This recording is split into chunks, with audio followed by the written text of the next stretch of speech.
Welcome to Analytics with Nags. This is another video in the end-to-end series where I'm going to talk about Power BI services.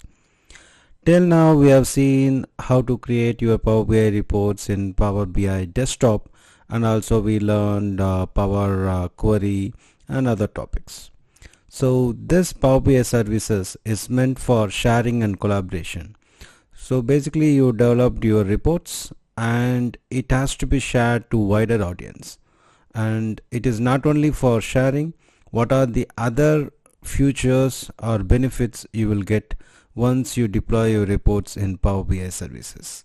That is what we are going to see as part of this video. Let's begin. What are the things you are going to learn? We will start with introduction and understanding about workspaces and different licensing options, and basically it deals with sharing and embedding. And followed by we will talk about gateways, what it says, importance, schedule refresh, RLS, row level security, and data sets and data flows. Once we are done with the some basic concepts about this, right, we will move on to something like apps and premium per user licensing, because Power BI team has introduced premium per user, which is using the premium features per user licensing basis. I will talk about it more, you will understand it much better. So once you have this, the things you can able to do with user Power BI premium license, like link tables, deployment, paginated reports. And if you have the premium features, you can also have AI features. What are the artificial intelligence features you will use as part of Power BI services? Then we will move on to subscriptions, incremental refresh, XMLA endpoint, workspace roles. So these are the things I'm going to cover as part of this video. Without wasting time, let's begin. Before moving into the content, just a disclaimer, like we are not uploaded all the files, right? Just refer the Power BI services playlist. This video is purely for understanding, practice with your own dataset. And if you still want to practice, we have a separate playlist for Power BI services. You can go through individual videos where you can download if there is a file exist, right? So that is what I want to explain it before going for the video. This channel contains a free content worth $1,000 or 75,000 INR, which covers SQL Server, MSBI, which covers SSIS, SSAS and SSRS as well. And as you all aware, this channel is predominantly focuses on Power BI, DAX and all other stuffs. Along with that, we also have Azure content as well. Please utilize this free content, share this channel with your friends and colleagues. Let's begin our today's topic, introduction to Power BI services. In this video, we're going to see about Power BI services and how to sign up in Power BI services so that you can use Power BI service to deploy and share your reports. Let's see what is Power BI services. It is meant for deployment of your reports, whatever you developed in Power BI desktop, and to create your dashboards. It's used for sharing and collaboration of your reports with other users. Meaning, like, you have a Power BI desktop that sits in your system. You cannot share and collaborate with other users. If you want to so, then what you have to do is you need to share the Power BI X file, and they need to download the Power BI desktop in order to see the report. That is not the right way to do it, because as a end users, they want to see only the report. They don't want to use the development tool like Power BI desktop. So this is the place where once the developer or user or technical person who develops the report in Power BI desktop, and he deploys in Power BI services so that it can be shared across business users. This is also called as Power BI Online, and it is considered as a software as a service in terms of cloud technology. So with this introduction, let's deep dive into Power BI services. Before jumping into next topic, hit the subscribe button right now to learn the concepts in Power BI. We already know what are the different parts or architecture of the Power BI.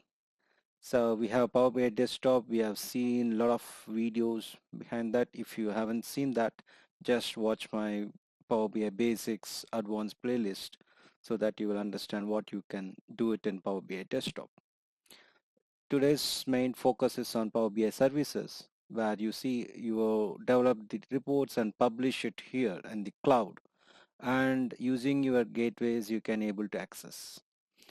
In this video, we are going to focus on creating your account in Power BI services, and we'll try to deploy a single report. That is the main agenda of this video. And you can able to access the mobile. That is, we will see it in later videos. So before moving into a demo, I just want to make everyone to understand like there are two paths in Power BI.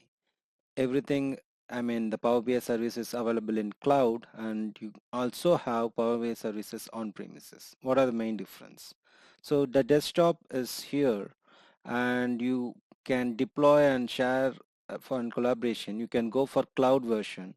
All your reports sits in cloud, and people everywhere, I mean, whoever have access, they can access it from any devices across the globe. On another flow, you have a Power BI desktop on premise, and you dedicatedly own the Power BI server on your environment, meaning you have dedicated server for it, and you install Power BI services as a software in that server. Then you can deploy your reports in that server. So mostly if your data is so secure, some government agencies, some banking industries, those who think like they have the secure data to not go and sit in the cloud, they will use these options. Maybe it depends. Okay, so these are the two flavors of Power BI that most of them won't aware. That is what I want to highlight. One more important thing is, for some people think like Power BI desktop is same, then you can switch to cloud and report server. It is not the case. Power BI desktop is also available in two flavors. You need, while you are downloading, it is by default it is Power BI cloud. When you work on Power BI services on premises, then you need to dedicatedly have the Power BI desktop for on premises. There is a separate installation for this. Both have different things. We will see what are the different features that are missing in on premises compared to cloud, and those things we'll see it in later videos. Without wasting time, let's jump into a demo. Right, so basically you need to have a user account, that is work or school account. Maybe I'll write it here, work school account, meaning like you should have email with something designated as company name.com, something like that. Your Gmail or your Yahoo mail won't work. So if you have your general personal emails, that won't work here. Let us see that in separate video, how to create one. Now I'm going with some company name.com. I mean, if I have some info at companyname.com. So for this demo, we'll stick to this. This is one of the prerequisite to deploy it in online. Let us sign in. Power BI sign in. Okay, let's search it in Google. You headed to first email, I mean first search result. Okay, that's good. Now, so here you have already have an account, you can sign in. Just scroll down, then you have sign up and get started today. Sign up for free or become pro user for even more storage and BI tools. Let us sign up for free. Those who are learning, it will be really good. This is my email address. Let us give that, use it for free. Then it will prompt me for number. Let us try to choose country. Let me check. Okay, it's not searching. It's very bad. There is no search feature. Uh, give you a number, then choose either call or text me. I want to go for text me. Once I get a message, then just keep that. You hear that sound? I got a message. 691. Okay, then that's all. So you need to give other information. Did you get your email address from your company? Yes, this is one of the company. So just give your name. Uh, this is Naga and last name KG. Create password. Give some password. Give some tough password. That combination of your uppercase, lowercase. I hope most of them aware. Okay, and we sent. You need to verify your email as well. So there you go. You got email here. So this is the subject. So take that one. So if you have a company email, you need to give that one and give your country. That's it, guys. So I think we have given. Then you accept the agreement and click on start. So this is basically creating your account in the Power BI online. I usually don't save password. So if you have more people here, it will send them some email. So for now, I'm skipping it.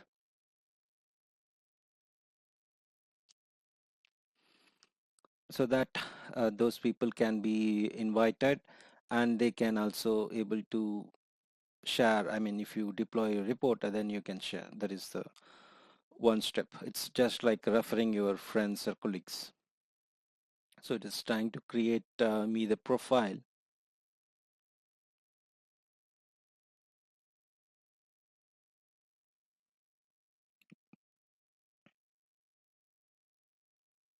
So I have my analyst Power BI services account created within few minutes. Now let's try to deploy our report. Now you see there is nothing will be the dashboard reports, not everything is empty. Now let us try to deploy our first report that we have created.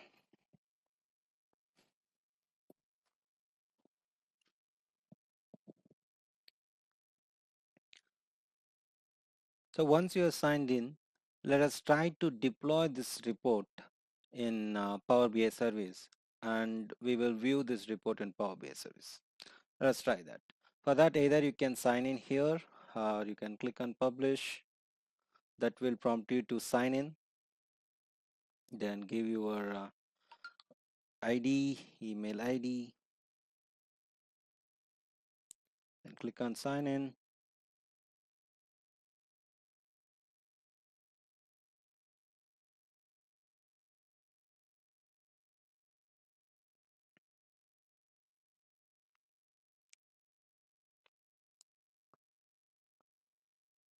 Then enter the password.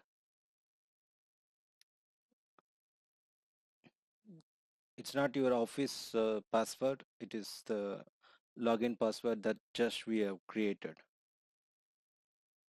Now it will show you what are the workspaces available. You have only my workspace. If you seen here, there is no other workspaces. You can create workspaces. Let us understand it better in other videos. Now let me choose this workspace, then click select. Now it's trying to publish my report, this entire Power BI report, into the service, that is cloud. Now we are in. Either you can click here or you can go and refresh your page.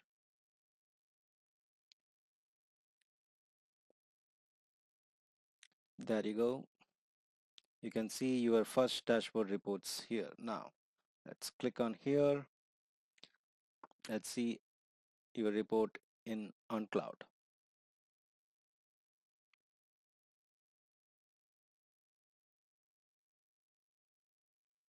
So now we got the report in cloud.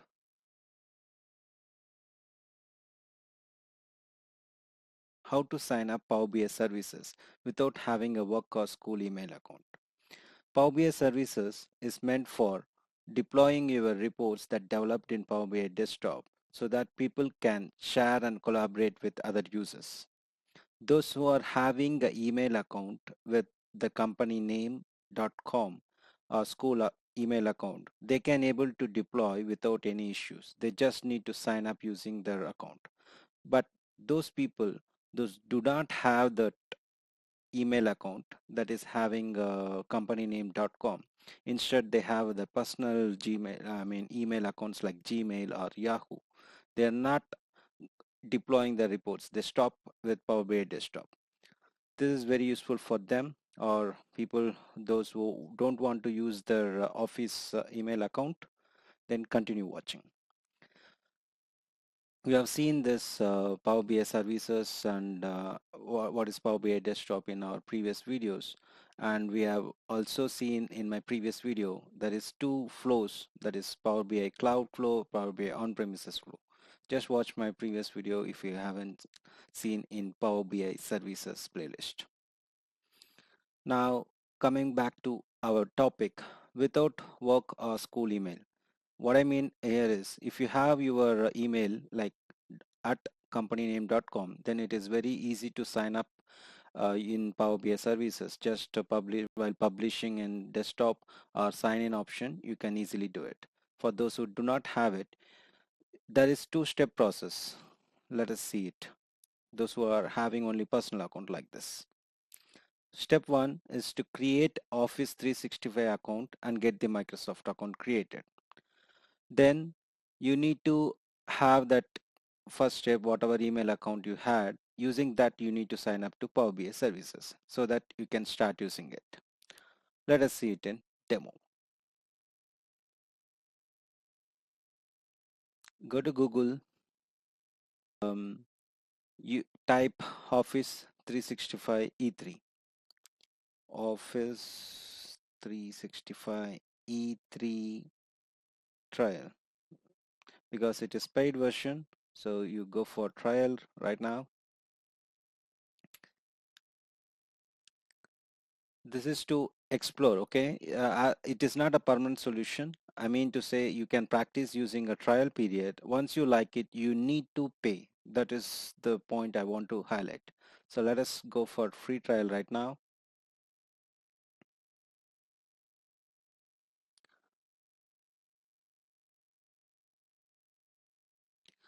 So let me use my Gmail account.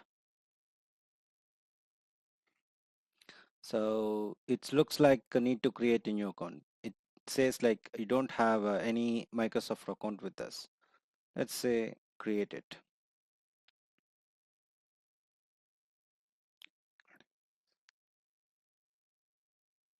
I use analytics with Nags and your phone number. Then you provide your name. I provide analytics with Nags. Check availability, whether it's available. Yes, there you go. You have luckily I got. Then here we need to give our name. Let me give Nagam, and password. Give some good password. That should be a combination of caps and lowercase, uppercase letters.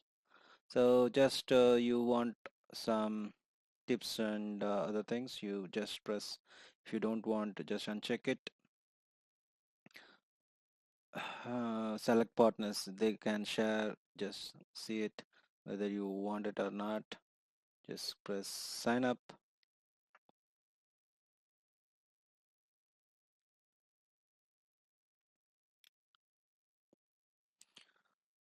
So it will take a while to create your account in Microsoft. So along with this, you can explore 365 E3 options like other Word, everything. Okay, you are all set to go. Save this info, like you can take this one, remember your password, go to setup. So now the step one is like I have set up Office 365 account, and we are in a free version, okay, that you need to remember.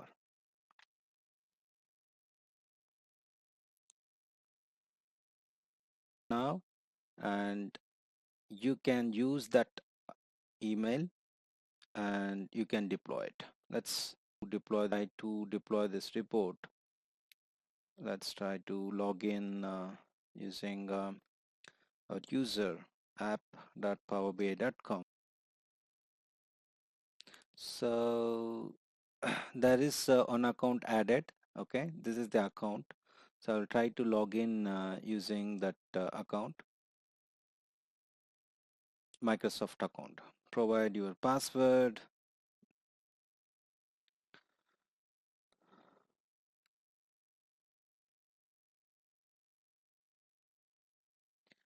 So you want to stay signed in? Yes, let us stay signed in using this account.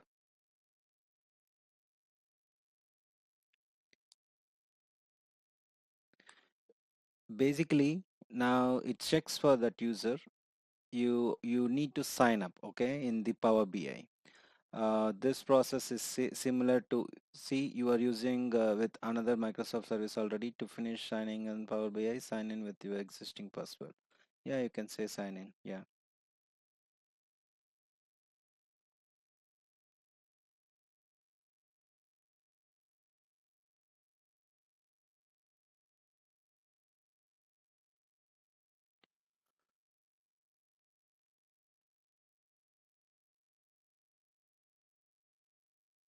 We saw in our previous video also. Now using this email, I mean, this is like analytics with Nags, this one company name, and on Microsoft.com. Okay, our company thing like that account, the company account it means. Now I don't have any other employees, just skip for now. So if you want, you can add some more people over there once you add it in Office 365 account.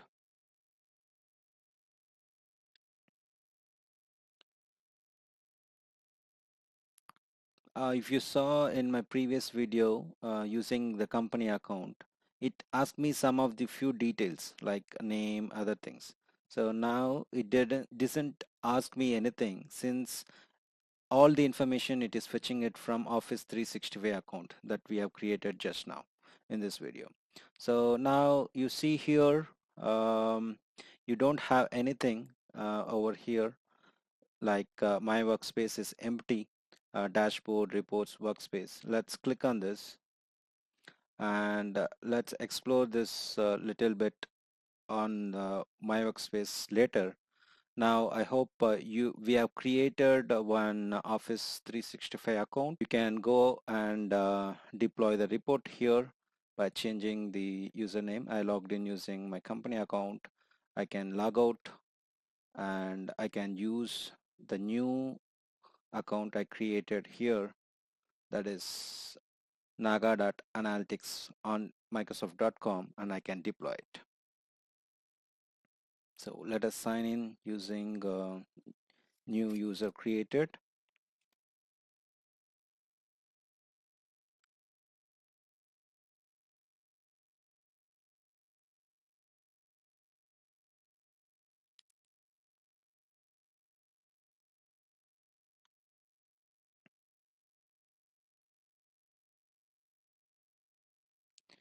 enter the password.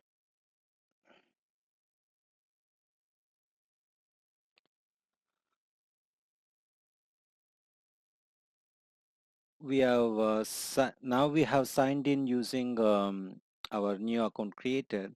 Let's try to publish it in our Power BI services.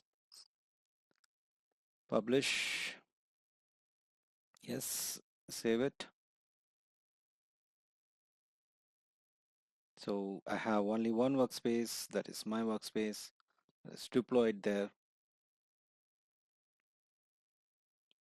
Okay, now you can open it from here or browser. I can open it in browser. Just we will go to browser, and then we can try to see that one. Now we are in Power BI browser. As you can see, there is no reports yet. Everything is empty reports. Let me refresh it. So once I refresh it, you will see the reports, and you can also have data sets defined here. So let us launch the report. It will appear in your right hand side pane. There you go. So we have created our Gmail account. I mean, using our Gmail account, we have created on Microsoft account, and using that we have deployed our report in on premises. Going to navigate through the Power BI services, understanding different components of it. What is a report? What is a data set? What is a dashboard really meant for? We are exploring Power BI services. We have Power BI services, and we have deployed one of the report, that is our reports here, and we can able to see in the report that we have developed in Power BI desktop. Okay, this is fine. There are a lot of things we need to explore. Let us try to explore what is a workspace. And workspace is nothing but it's a grouping of your work. It creates a space or environment for all your related works can be dumped in a single place. You can create workspace specific to some projects, and some other projects you can create dedicated workspace for it. So it can be specific to project, it can be specific to subject area. It depends. Okay, it's like a grouping. All your work related works can be in one place, that is workspace. So now we have by default having my workspace. This is specific to this user, and we can able to create other workspace as well. As this is a free user, he can't able to create. Let's try to create one, and it says this feature is available for pro license. Since we have created this user as free user, we can't able to create right now. Let's skip it for now. Now explore this workspace. We have a dashboard, reports, workbooks, and datasets. Forget about this workbooks right now. I mean, it's you can able to upload your workbooks over here and work on it. And now the report we have deployed has created datasets as well as report. Let us try to launch from here. I mean, you can see both from here in this window as well as here. Okay, let's try to launch our report. So you can see your report here. This is your report view. What is dataset? So the datasets is like we didn't see anything about in Power BI desktop, and the tables or modeling that we created creates your datasets. It contains your measures and the tables you can see it here, and the derived columns that we have created. That creates your dataset here, and you can create one report based on your dataset here. That we'll see it in a couple of minutes. So this dataset is nothing but based on your file name, it will create your new dataset. That is nothing but your model. Whatever model, new measures, derived columns you created, that is your dataset. Then what is my dashboard? Before creating a dashboard, we have reports, right? So whether it is not called as your dashboard? No. Basically, in terms of Power BI, the dashboard concept is nothing but You can have visuals from multiple reports. Say for example, this visual from one report, report one, and another visual from another report. I mean, that can be combined and seen in a single place. That is what your dashboard is. To understand what is dashboard, let me deploy another report. This is my same period last year, that is YTD measure report. Let us try to deploy it. I logged in using my Microsoft account, that is free account I've created. Then let us deploy this report. Yes, save it.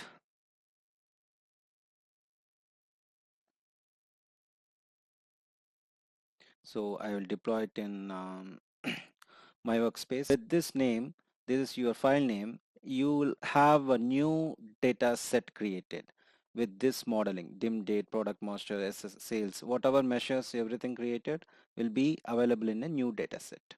So let us select it.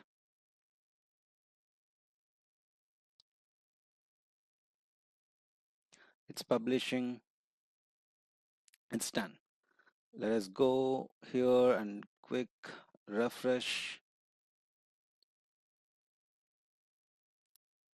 You can see here, refresh it in the Power BI service. You can see the another report here, and you have a new data set over here. So each report, if it is from different sources, it will create data sets. Okay, and dashboard. So dashboard is nothing but visuals from different reports. Okay, that is what it is, and it will connect to different data sets. Let us try to explore it. So I want this particular visual to be in dashboard. So what I need to do is, you need to pin visual, then I don't have existing dashboard, create a new dashboard. Let's say sales analysis dashboard. Okay, then then I'm pinning it. So I will have let us not go here. I mean this visual, and I want this bar chart from this particular. Okay, I don't have any other dashboard, so only one. So again pin it. Okay, let's close it. So what I did is, from the first report I had two visuals. From here, the second another report, I will take this particular visual. Okay, and you go to pin visual, pin. Okay, so it's like pinning, it's just a reference. Dashboard is nothing but reference to your visuals from different reports. Let us try to go to my workspace. Now you got a sales analysis that I have created in the previous step. So let's go and check it here, how it looks like. You see here, I got a dashboard here. I can design it. I can put it here and put it here, something like that. Okay, maybe I can reduce the size as well. Covered up what is dashboard, reports, data sets is all about. And quickly I will show you. You can navigate through that data sets. Now you see, when you click on this model or data set, you can able to create your report here in the Power BI. That will not disturb your existing reports. So from the data sets created from your Power BI desktop, you can create some reports. Say for example, from here I want to create some report like how much quantity I sold for order type name. Okay, this is simple report. I can save it as quantity report. This I'm creating right now in the Power BI services. So once you have a data set in place, now you go to your workspace, you can see a new report created, quantity report. So these are very important basics, I mean, about your workspace. Under the workspace, what else you can see, and in data sets you can do some of the refreshing. Like data sets is nothing but your source data where it is reading it from, right? So you can do a schedule refresh here. That is, you have to keep the schedule, create the schedule when it should refresh. Okay, there are limitations about the free users or pro users or premium users, that will take it in deep. So basically in the data sets you will configure all other parameters, like when to refresh and what connections. If you want to change some connections, this is a place where you can change. Okay, that is your data sets. I hope you guys understand the basic things about Power BI services workspace, and we can explore other options in future videos.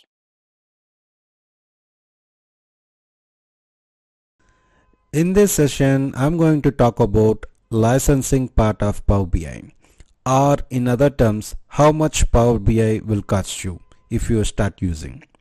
That's what we're going to see as part of this video.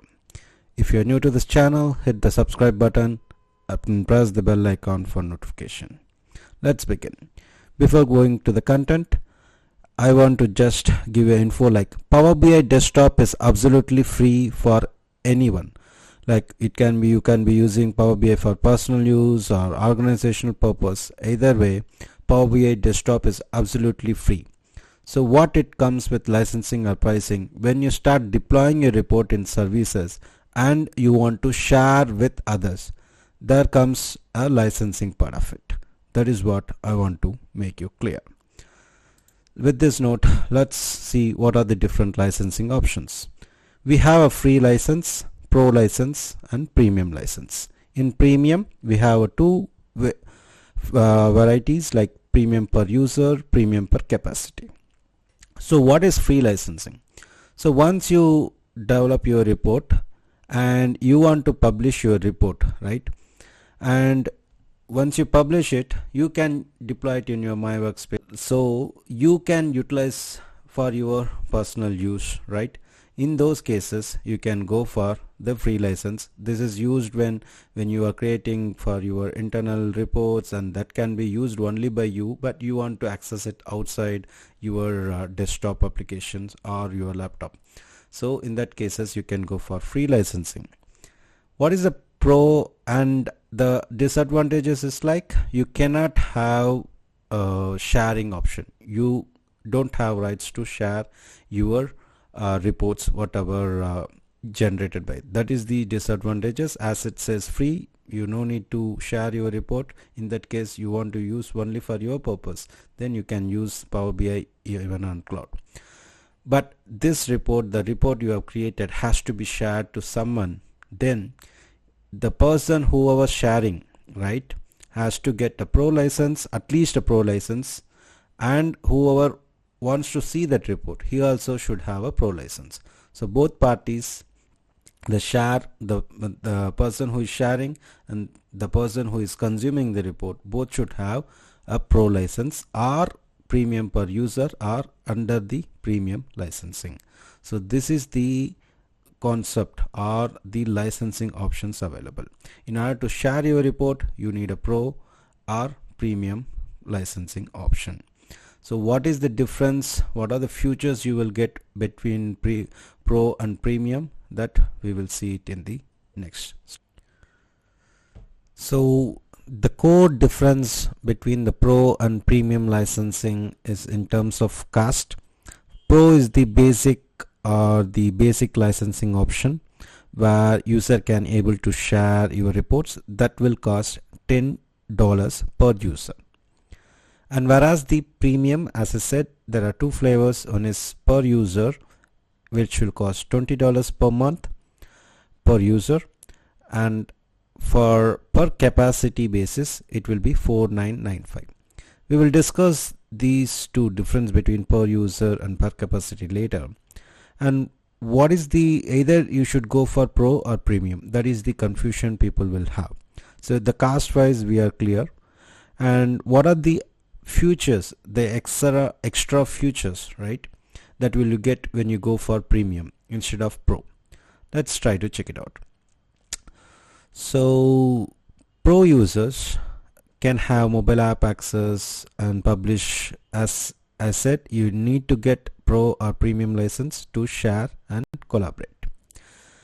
Then the premium capacity, which will give you paginated reports. Okay, it is conventionally called as SSRS, and which is embedded in Power BI with paginated reports, right? So if you want some paginated report features, then you need to go for premium licensing.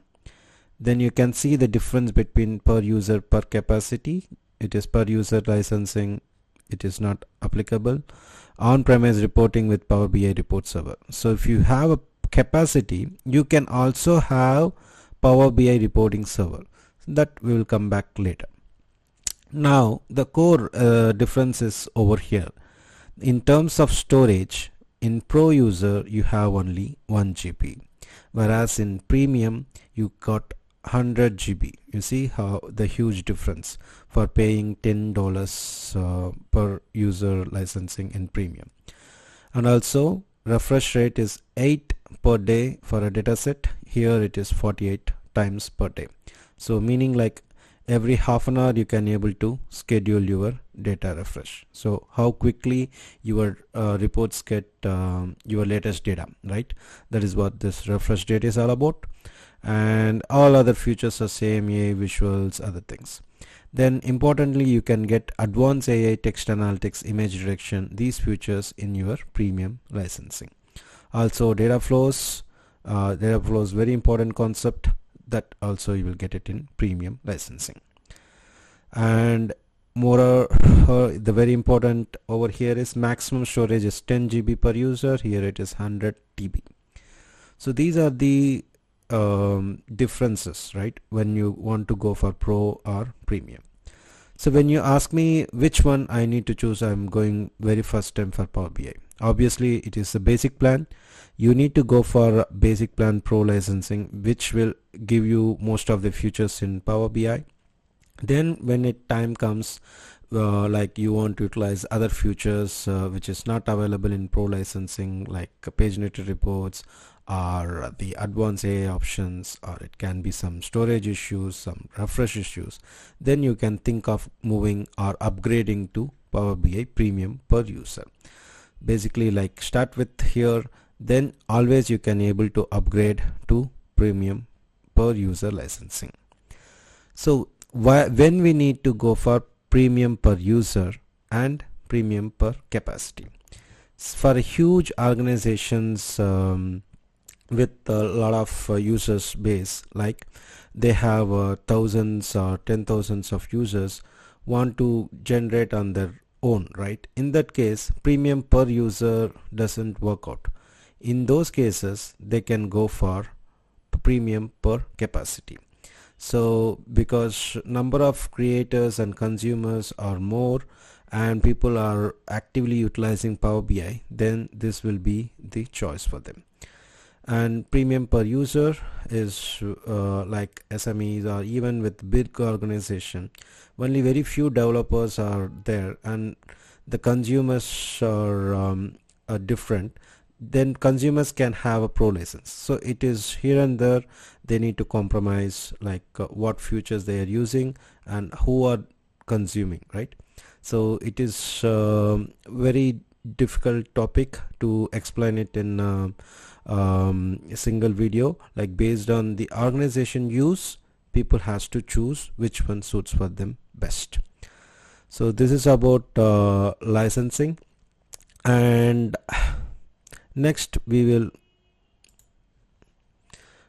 move on to, and moreover I want to explain about other two types of licensing option called Embedded and SQL Server Enterprise Edition. So now we have seen typically how you can use the Power BI licensing, and there are other way, like there are not always people are going to share or anything with create the contents. Mostly your users are consumers. Assume there are 10,000 users who are going to just use the report or in a view basis. So you can embed your report, right? You can have only one or two Premium per user licensing, and you can embed all those reports in your custom own applications. Okay, that will have your different licensing options. This is another way you can do your licensing. And SQL Server, if you have in your organization, if you have SQL Server Enterprise version with software assurance, then you can get Power BI report server for free I repeat, it is Power BI report server, that is on-premises version. There are a lot of features which are not available in the cloud, which is available in the cloud, that may not be supported in the report server, but you can utilize almost 80% or core functionalities of Power BI in the Power BI report server. That is absolutely available for free if you have your SQL Server Enterprise version with software assurance. And if you own this enterprise version with software assurance, in order to publish into report server, you still need a pro license to do that. So this is one of the things you need to understand. So these are the different ways you can use the Power BI licensing. And as I said before, it is the embedded pricing, Power BI embedding pricing in the Azure. You can see what kind of server you are going to hire, or you're going to subscribe. Based on that, you will see the pricing over here.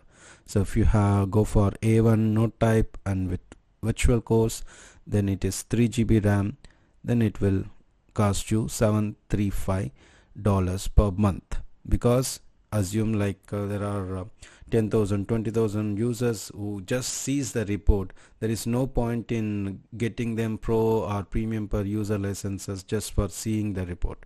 Instead, you can develop 1 or 2 developers to develop the report, and you can embed your in your SharePoint or web application, so that all other people can see the reports. So this is another good option for those who are seeing for the embedding. How to share a Power BI reports in Power BI services. We are exploring Power BI and Power BI services in this. So for the Naga governments, he wants to share the report that he have deployed in Power BI services to his partner or investor. How to do that? Let's explore it in a demo. If you are new to this channel, hit the subscribe button right now to learn the concepts in Power BI. The prerequisite for it is like both the users, whoever deployed, for deployment no need of pro. In order to share the report, you need a pro license. The another user also need to have a pro users. Okay, whoever wants to see the report in Power BI, he also should have a pro license. Let us check it in a demo. So currently we are in Power BI services. As we have seen in our previous videos, we have deployed these 3 reports and we have created the dashboard.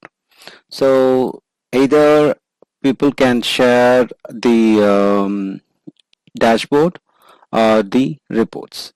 So once you share dashboard and reports, you will also share the data sets as well for the user who wants to see. So in this case, let us begin with sharing the report. So go to share. Either you can share it from here, or once you open the report, you can share it from here as well. The share option. Both are same. That will lead you to the window over here. So basically you need to type in the email ID in this organization. So we have another user, Nags at analyticswithnags.onmicrosoft.com. In your case, it's your organization user. Okay. And there are a lot of options here. You might have seen allow recipients to share report, allow recipients to build a new content using the underlying dataset. As I mentioned before, we are sharing along with the dataset, not only the report. And send an email notification to recipients. So these are the options that we have. So you can uncheck it if you don't want to share the dataset, only the report you want to share, like that. So these are the options available. Let us try to share as such, then let us see what are other options. So I'm sharing the report here now for this user. The reports has been successfully shared. Now let us move on to the another user. Now this user is pretty much new. We don't have any other reports over here, dashboard reports, everything is empty. If you can see it here, at the left hand side panel. Okay. Now let us try to refresh as we have got the sharing option. As you can see, this particular user has the sharing option now. So what happens now? He can able to see right now. I didn't tell you like this particular user, that is Nags.analytics, he's not a pro user yet. So let us try to launch the report. What it says. So the error message says like content is only available to the pro users. So this is point number one. The user who is going to view the report should also have the pro license. Okay, that is what it is saying. So let us try for a free license. So let us go for start trial. You got your pro license for next 30 days, so it's say okay. So if your organization is providing you the license, then no need of these tips. Now here you can see like who has shared this report. These are the users who have shared this report. Okay, so let us click on launch.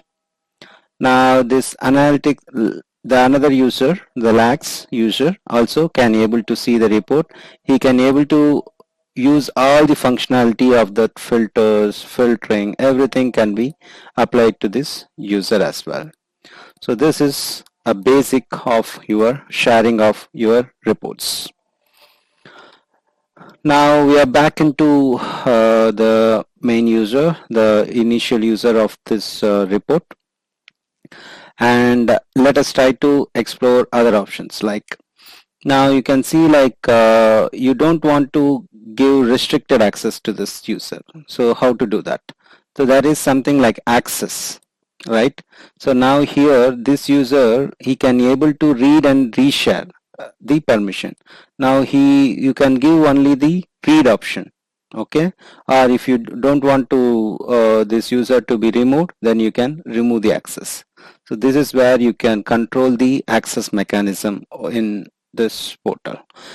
Okay, then what is this manage permission? So this is specific to one particular data set, whether you want to share this data set to this user or not. So specific to each object you can able to share.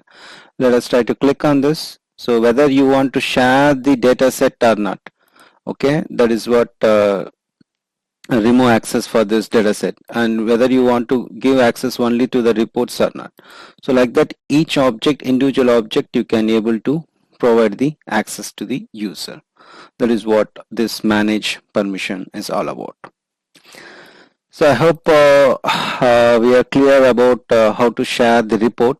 The same process applicable for sharing of your dashboard. So even in dashboard, you can mention the name of the recipient, then allow recipients to share the dashboard or underlying data. I will remove this one, and that's it. So you can share it.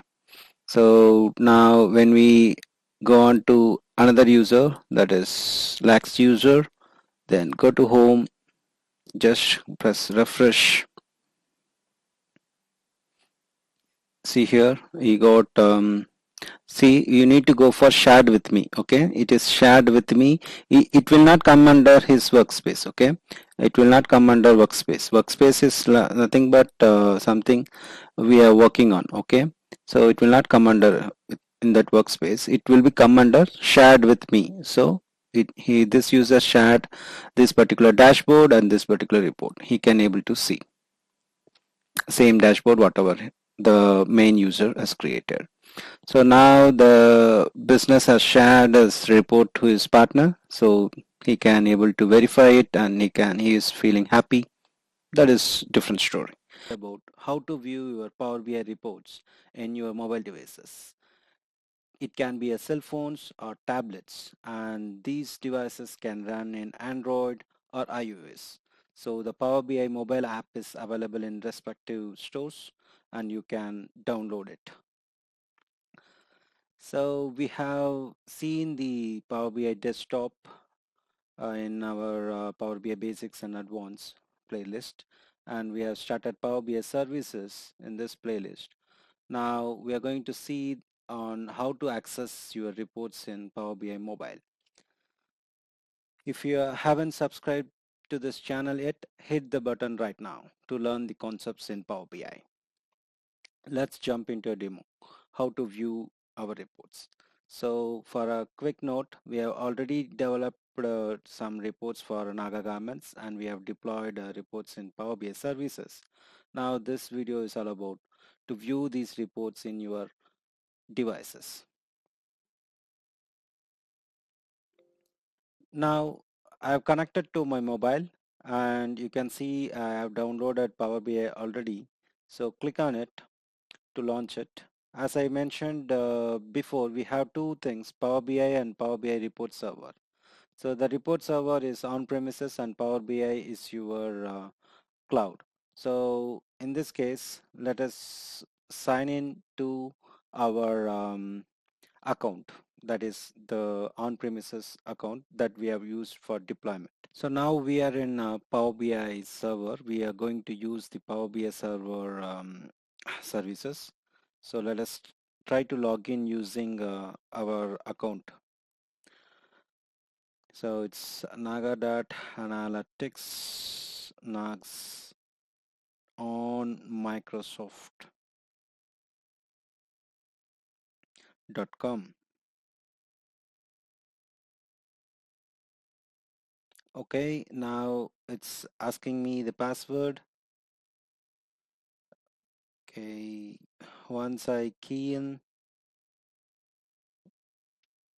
I hope we are good to go. There you go. So you got Hi Analytics Nags, that's my name. Share usage performance information, help us your experience. If you don't want to share your experience, just uncheck it and just click OK, continue. Your business data on the go. It just gives us how to use your mobile app for Power BI. Let's go. Okay, you can see our dashboard.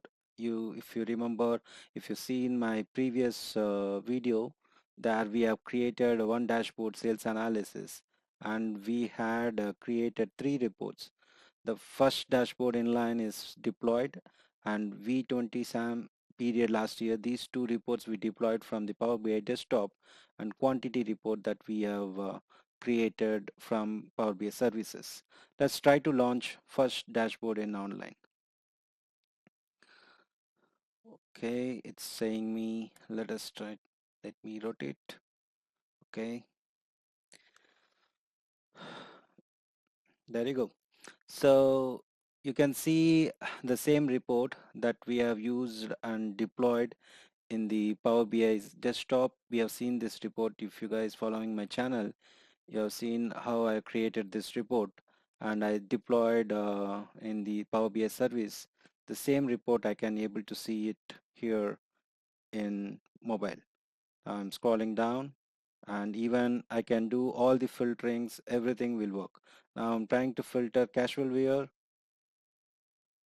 so all the reports filter for that. Even I can filter for Hyderabad. So all the functionality, everything works as such, but it doesn't look fit into my mobile layout, right? That is another big problem. So for that, what I can do is either I can redesign this one. I mean, for it, in order to fit into a mobile layout, I need to choose some options in the Power BI desktop. Let me try to do it and refresh it, and once again I can come back here. Let's try to format that fits these reports into a mobile. Do we need to change anything here? No need to change anything. This report layout fits in Power BI services in the web pages. In order to do your reports to reflect in the mobile layout, you need to go to view, then choose mobile layout. So you will get an empty page here where you can design your reports that fits into your mobile layout. So all your visuals will appear here. So drag and drop the visual how we want. So I want filters to be at the top, just I'm keeping it here. Next I want these cards that will be good to view at the top, and followed by one bar chart or pie chart, whatever. So let me reduce it a bit. Okay, it's okay. We can keep it like this. So it's up to our convenient, right? I mean, how you want, how it fits. Maybe you need to reduce some size. So let me design it like this. Okay, then maybe like this if it fits. Let's have this one alone. Okay, then save this report.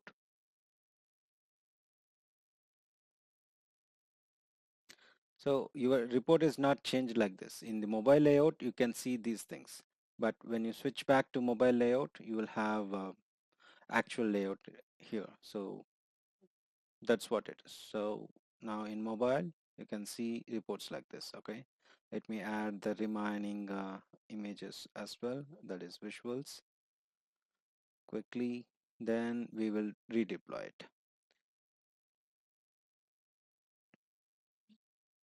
That's okay. Save. Now you have done some changes here, and in order to reflect for end users you need to deploy, that is for sure. So go to home, publish, and my workspace.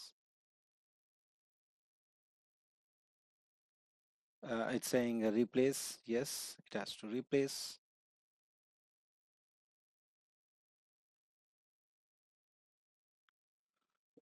It says you can create a portrait view of report tailored with mobile phones. View tab. Yes, just now we did it.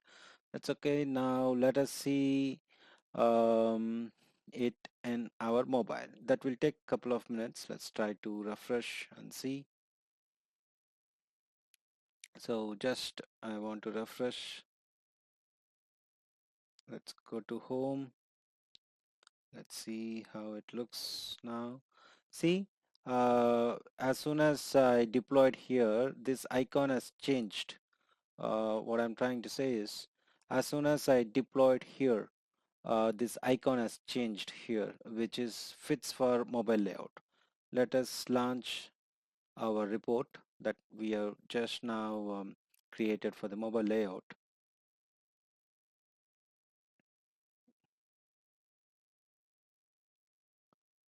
Okay, yes, you can see here like it comes the design we have designed, so one after the other, so it will be looking very good. I mean, in if you see it in mobile, you can navigate through other reports. See, while I'm scrolling down, I'm clicking something, that's why it's filtering.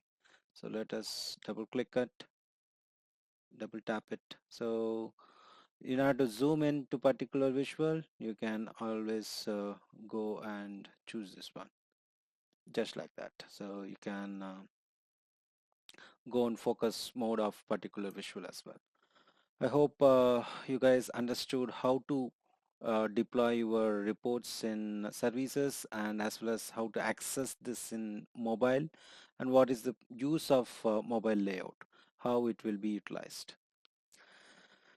How to embed a Power BI reports in a web page, or how to export the Power BI reports. We are exploring Power BI using a business scenario. Today, the Naga garments having some questions, and we are going to relate the concepts of how to, when he has to embed and when he has to export the reports. So he wants to embed the Power BI reports to the internal web portal. So no need to log in for new Power BI website. Basically, Naga Garments having employed 10 to 15 employees, and they having internal website. And to see the reports, there are 5 to 6 people are accessing the reports. And to see the report, they want to go to Power BI reports, instead of logging into internal internal website there, that is for the HRMS or their daily statuses or offers. They have their own website.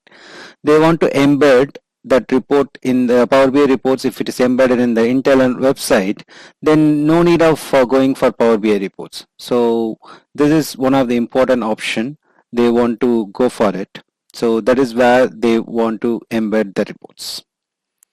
There will be another scenario like the manager of the Naga governments want to present a financial report as a presentation to the stakeholders. In that case, he wants to take a snapshot of it or try to export it. Then he has to put it in a PowerPoint or PDF files. He has to manually do it, take a snapshot or picture of it and doing it. The Power BI has a default option of it. That is what I'm going to show it to you, how to export the report.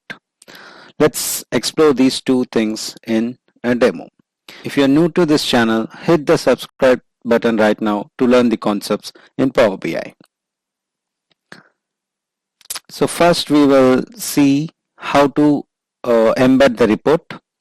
So I have reports here, and let us try to explore this particular report. That is our first report.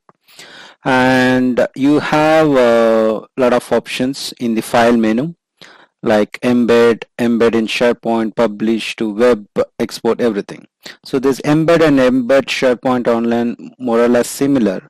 The difference I'll show. So here the embed code will show you the iframe version of it and the URL version of it. Okay, whereas your embed with SharePoint online, that will give only the URL version of it. So let us go for, if you have a SharePoint online, if the Naga Governments has the SharePoint online for the internal purpose, then we need to go for this. In this case, we will go for this option. Let me copy this URL, and this code has to be embedded, okay, as part of iframe or any other website. So in my case, I don't have any website, so let me go on to new URL, and assuming this is a new website, and let us put this one. This code has to be there in the web page, internal web page. Now you can see, like whoever accessing this web page should also to be logged in. Okay, that is the prerequisite. That is what embed will not just like that will allow whoever has access to that website cannot access it. Basically they need to be logged in. So it's asking please sign in to view this report, right? So it requires access. Let us sign in. So now you see it is I'm putting the URL on the web page. That is why it's asking the Power BI login. Otherwise it might have asked only the web page login. If they're having an internal website that has a login, then that will ask only that. Let me give the password. There you go. Once he signs in, then he can able to see the report using this web page. So that is embedded. So now in this page, if in this web page, whatever the code can be, you can have any other side window that is purely based on the website designing. All the functionalities will work as such. So basically you will get embed code, then you need to use. This is embed SharePoint and embed. There is something like publish to web. This option we will take it later in other videos. And let us move on to the second point. Export to PowerPoint, export to PDF. So why we need to export? Basically you have this URL and you can need to access the report. But sometimes what happens, we need to present it to the management. We need to present the figures or the graphs. Okay, in that case people during the meetings we do not have access to the internet. Just we need to put it in a PPT as snapshot. So that is the option. These options will be useful in those cases. Let me try to export it as a PDF. If it contains multiple pages, do that. If you want to export only the current page, then click on this. By default, if you have multiple pages, it will export all the pages. Now it is exporting it to PowerPoint. So once it is exported, let us open it and see it as well. Okay, it got downloaded. Let us open it. It's opening. So it gives the initial page as well along with the report. So this is our snapshot of it. So it is nothing but just an image or snapshot of your object. Okay, it will not have anything, just it will not interact. Okay, that is the main difference. So previous option, if you have seen, that will interact, right? I mean, if you click on it, it will also filter everything, but it is just an image kind of thing, just a snapshot. Okay, that is the main difference you need to understand here. Okay guys, let me quickly export it to PDF. So just it is same as that. Just click on PDF, then it will export it as a PDF. Okay, I already opened it here. So it's like now you have a PDF version of it. Okay, this is your PDF, and here also it is name. You have something like you cannot interact, just a screenshot of your report. I hope you guys understand it. So the options available over here: embed in SharePoint, export PDF. Publish to web is outside the organization, and anybody outside your organization, it's a public access. No, anyone in the internet can access it. So that option we will explore it later. If you like this video, share and subscribe to the channel. Comment below for your queries. Do remember that data is your asset.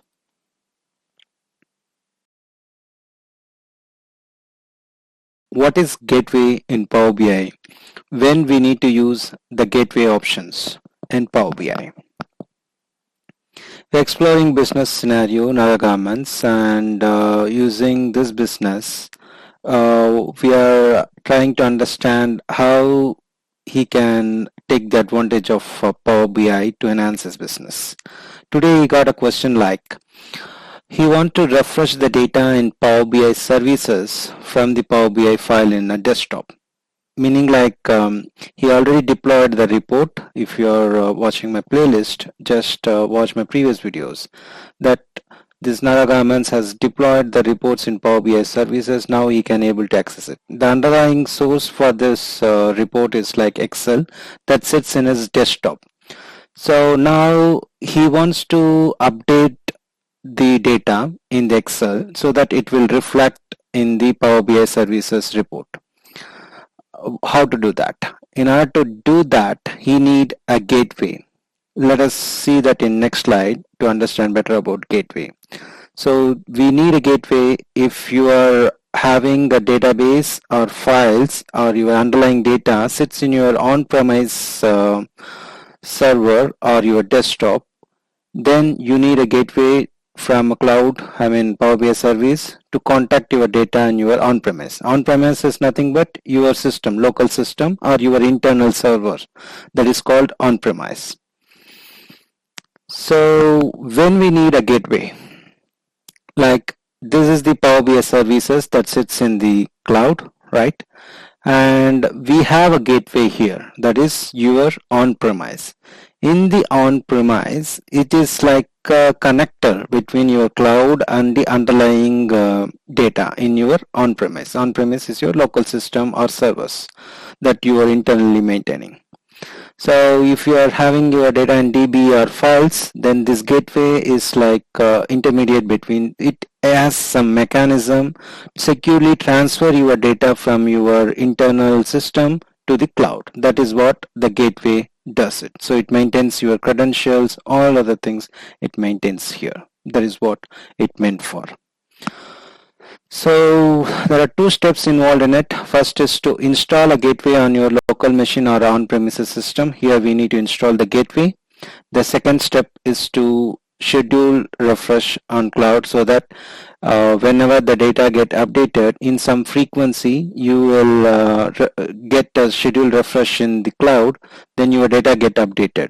So currently you are having data for today. Tomorrow if this file is getting updated, then if you schedule refresh, then the latest data will get reflected in your cloud report. We are going to see the first step in this video, that is installing a gateway. In my next video, we'll see scheduled refresh in cloud. If you're new to this channel, hit the subscribe button right now to learn the concepts in Power BI. Let's jump into a demo.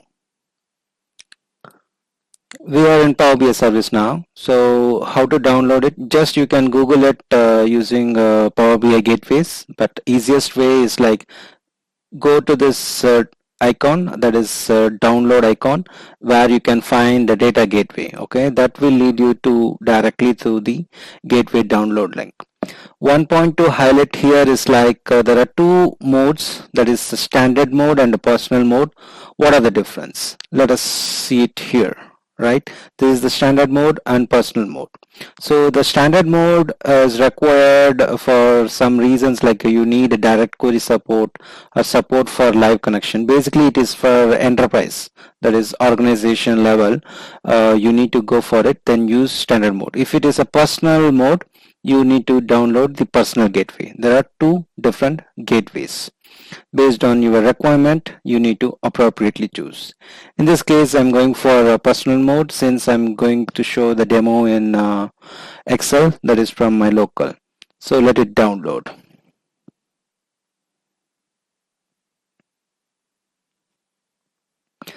Okay, now it got downloaded. Let us open it and try to install it. So just click on the double click on it. So you see here, like it is saying getting ready to install on-premises data gateway, that is personal mode, and installation path. Just click on accept and install. That will.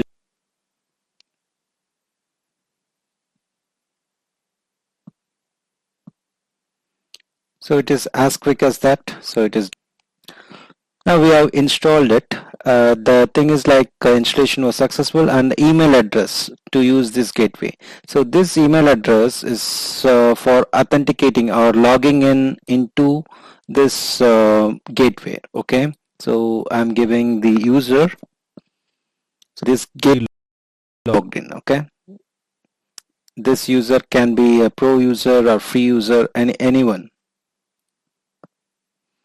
So just giving the username once again and password.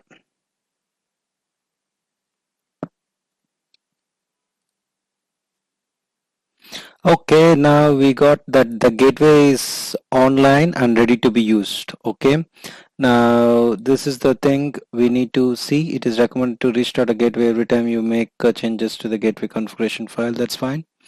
In any changes done, that time we need to use that one.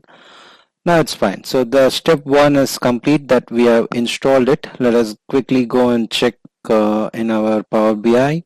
So how to check it? So let us go to home, and let me go to my workspace and go to datasets, like over here settings. Now you see here it displays the personal gateway running on laptop, my laptop name, and it says like here, right? You can see it here. Let me zoom in. So running on my laptop, this is my personal gateway. Okay, that says the gateway is running.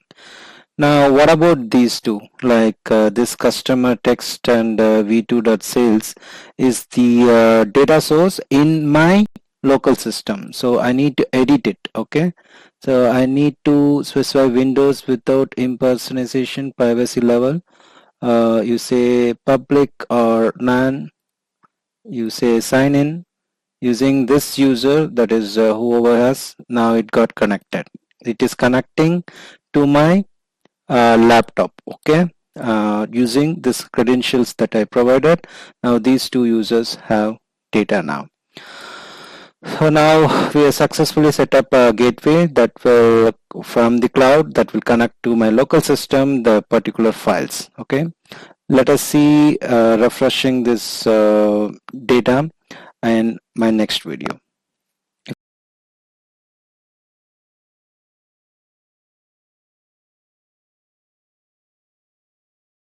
What is a scheduled refresh in Power BI? If you're looking for how to update the reports with the latest data, you have generated the report based on one particular file or database table, and the underlying file data or the database data got updated or changed, or it keep incrementally adding in that file or database. You want to refresh that report with the latest data. How to do that? Just watch this video. You will get an answer. If you are new to this channel, hit the subscribe button right now to learn the concepts in Power BI. We are exploring Power BI using business scenario Naga Garments. And today he has a question, right? He wants to refresh the data in Power BI services from the latest file in his desktop. It can be a database or files, any other on-premises source. The one way to achieve is to have a gateway installed in his on-premises system. It can be a desktop or it can be a server, whatever it can be. So the gateway has to be installed. So that is step number one. I have covered how to install the gateway in my previous video. Just watch that video if you haven't seen that yet. Today we are going to focus on in this video like schedule refresh. Let us see it in a demo. Let's try to understand what we are going to achieve. We have this file.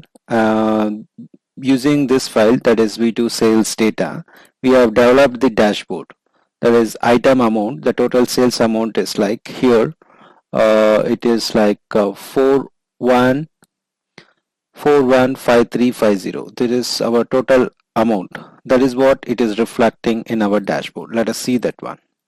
Reports 415350, whatever you have seen in the Excel. Based on this Excel, we have developed this in desktop and deployed it here. Now the thing is like the data got updated. I have latest data here. If you see in the actual file, the data is still the 10th of 2012. That is, you see here, the data is the maximum date available is 10th December 2019. Okay, and now I got data here like V2 sales latest, where there is another day data got updated like 11 December 2019. Okay, and now for 11th, the total sales is like from this till this, it is around 16,500, like 16,500. So let us try to add, now the total value is 4.17 million. Okay, so the 4.17 million has to be reflected here. That is his end objective from the latest file. So now we have a file here. There is old file. As we have seen, this is the path that is our services or this data set is connected to. Let us see that one. Now you go to settings. You see we have set up a gateway connection already, that is running already. The data source connections that we have edited in my previous video. Now you see this path, so you need to update this file. Okay, either you can copy and paste the latest file data into your new existing file, that is this report is pointing to. Otherwise the simple way is to replace the file if there is no changes in this in this structure is not changed, then replace this file. So let me take this one and let me delete it and put it here, replace the actual name. Okay, now the point is like as soon as you put it here, whether your report will refresh here. Let us see that one. When I go here and do the refresh, it will not fetch me the latest data. Okay, basically your data set has to be refreshed. Okay, the data set over here should be refreshed. You can do manually now so that your latest file will get generated. Otherwise you can do the schedule refresh. What is schedule refresh? Say for example, in a day your data get updated every day or every 3 days once your data get updated. So at what frequency your data get updated, you can schedule it during 12 o'clock of every day, 12 a.m. or 12 p.m. you need to do the update. So in those cases, based on the business requirement, you need to schedule it. That is your schedule refresh. Where to do it? So go to the dataset and settings. There you go. There is a schedule refresh. Okay. Keep your data updated. Okay. That is what you can switch it on. Then here you need to set the frequency. How frequently your data is getting changed. Based on that, you need to change. I'm setting daily for now, and then use some time at what time it has to update. Let us say like India time, and daily at this time you add one time.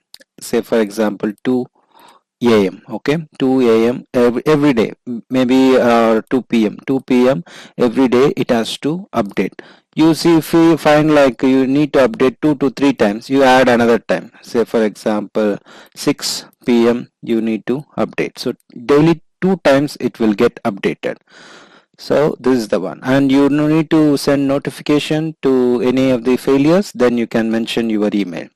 I'm not want to have any notification now, just press apply. So no need to wait till 2 p.m. to refresh. Now let us go to dataset again, and now it is scheduled, that is tomorrow. I mean it will refresh. Now I don't want to wait till that time. Now what I'm saying is I want to refresh it now. So when I do a refresh, it is saying preparing for refresh. It is trying to connect to my local system and get the latest data so that my data set will get refreshed. Let's wait for it to complete.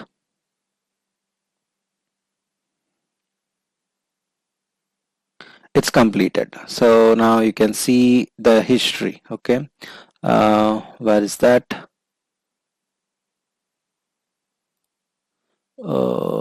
Settings, refresh history. You can see here the on demand completed. Okay, now we have said on demand. On demand means whenever I need refresh, that is on demand. Manual intervention. Now you go to your report. Okay, when I go here, still it is not refreshed. Okay, this report refresh will, now you see when you get refresh, it is getting the data from the dataset. So data is refreshed in the dataset, your report is not refreshed. Once you click refresh, you got the latest data, that is 41700. This is what we want to achieve it now. So now you understand the concept of schedule refresh. Like when you don't want manual intervention, you schedule it so that at that time whatever data available in your on-premises data, that will get updated in the data set. Then in your report, if you press refresh, it will get refreshed. Sometimes in emergency situation, you want to manually refresh the data. You don't need to wait for the schedule to complete. At that time, go to your data sets and you can do refresh now.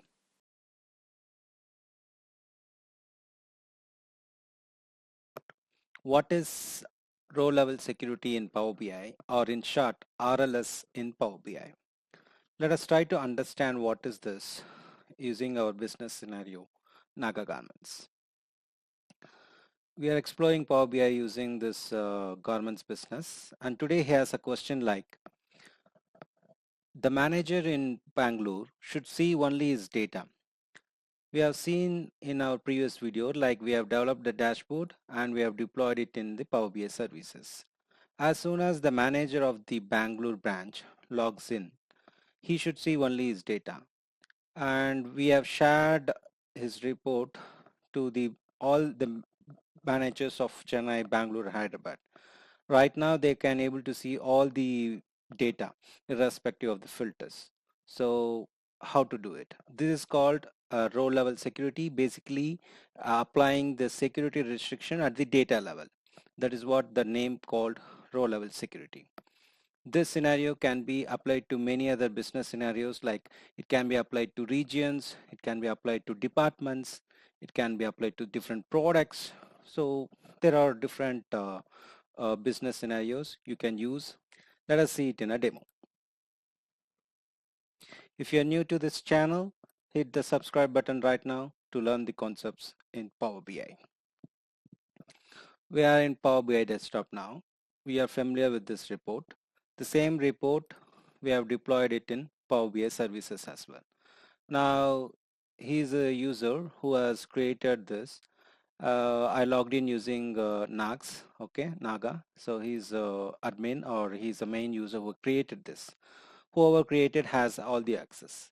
Now, what we need to do is, like, this report has to be shared to another user, right? And we are fine with this. Okay. So let me sign in using another user over here. Right now, what happens? Okay. Now we have this account. He's the user who is Bangalore branch manager. Now let us see what he can look here. We already shared him this report, so he can able to see this report over here, right over here. Now as soon as he logs in, he can able to see everything. Okay, now you can see this username. Let me move this one here. So here it is Lax. Okay, he's lax.analytics.com. He's another user. Okay, now he can see everything. As soon as he logs in, he has to see only the Bangalore location. Let's see, like his data is for Bangalore 41421900. That is what he has to see. Okay, let us see how we can do it. For that, I need to be back to our Power BI desktop. What we need to do is, so based on different filter criteria, you need to create some rules. So go to modeling and create managed rules. Let us try to create one role. That is, I think here itself we have a role. Let me delete this. So let me rename it to Bangalore branch access. Okay, something like that. Bangalore branch, it's a name. And what you want here, I want, like, I already used some filters over here. That's what it's appearing. Now you can see, like, add filter. When you right click on this particular table and location, put it over here. So location equal to Bangalore. So the spelling should be exactly matching whatever your data is all about. If you see here, if you type it wrongly, it is Bangalore. Okay, so it should be like this. Okay, it should be exactly same as in your data. Now he is the Bangalore branch manager. He can able to access only Bangalore. What you are doing, as soon as this user logs in, this filter applied. So all the records pertaining to this particular location only fed into this report layout. That is what it is happening. I can also create another role saying that Chennai branch. Now once again I apply location Chennai. Okay. So I have created two roles over here. This is what you need to do it in your Power BI desktop. So basically now you have created two roles and you want to test this role. Now you need to apply, I mean add those users, whoever has Power BI access to this role. So if you are adding a branch manager, Bangalore branch manager in the Bangalore role, and you can add a Chennai branch manager in the Chennai role. That is what you need to do. That you can do it in Power BI service. Right now here I want to ensure it is working fine or not. So there is option called view as. So you go here and you can choose this one and press OK. As soon as you press it here, you can see the report filtered to, let me move this one down. So it is filtered to Bangalore only. You also remember this figure 1421900. Even I can stop this one, stop viewing this. So now I want to see the Chennai branch. Let us see that. Now viewing the data as Chennai. Now this is the figure. Okay. Now stop viewing. I hope you understand this option, like why you need this one. I mean, view as like testing in your desktop, whether that particular role is working fine or not. Okay. Now, once you are defined your roles, then tested it's working fine. You need to deploy this report. Go to home, publish, save. So it will deploy in your workspace. It is already existing. Let us replace it.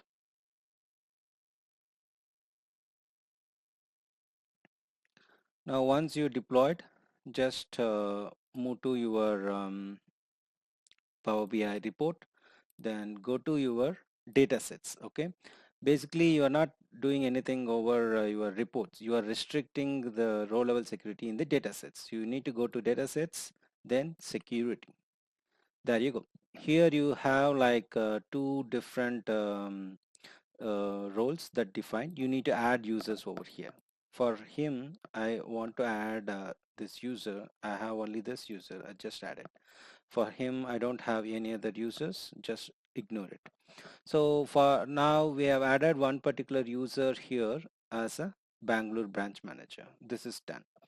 And this particular report I already shared to this user.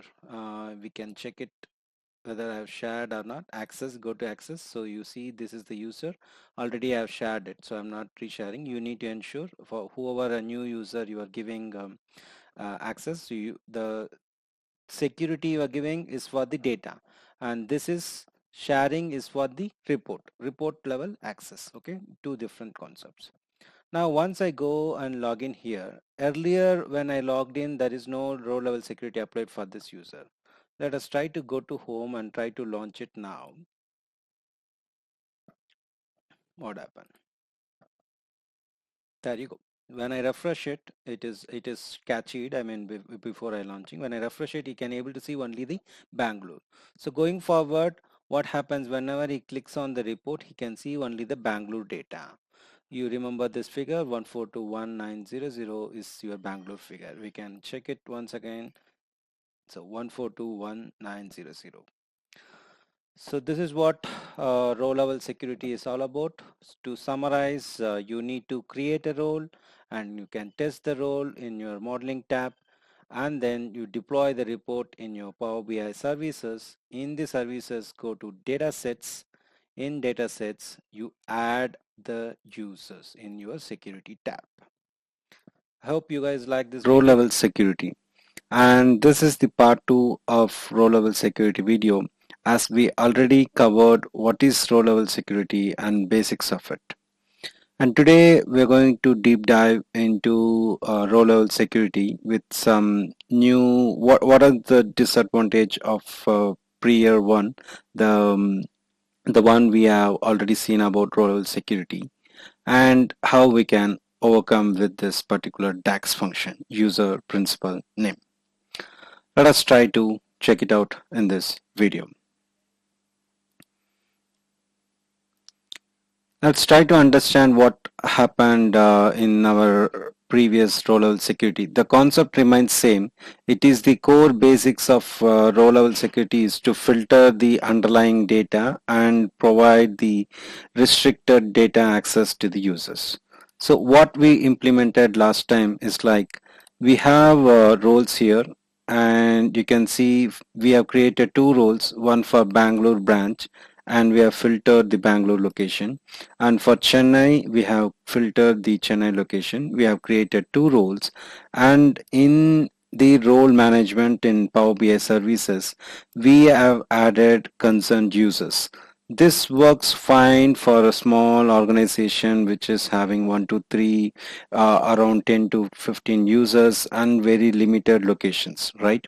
You can manage everything in the Power BI services like add the users, concerned users over here. But what happens when you have more locations here?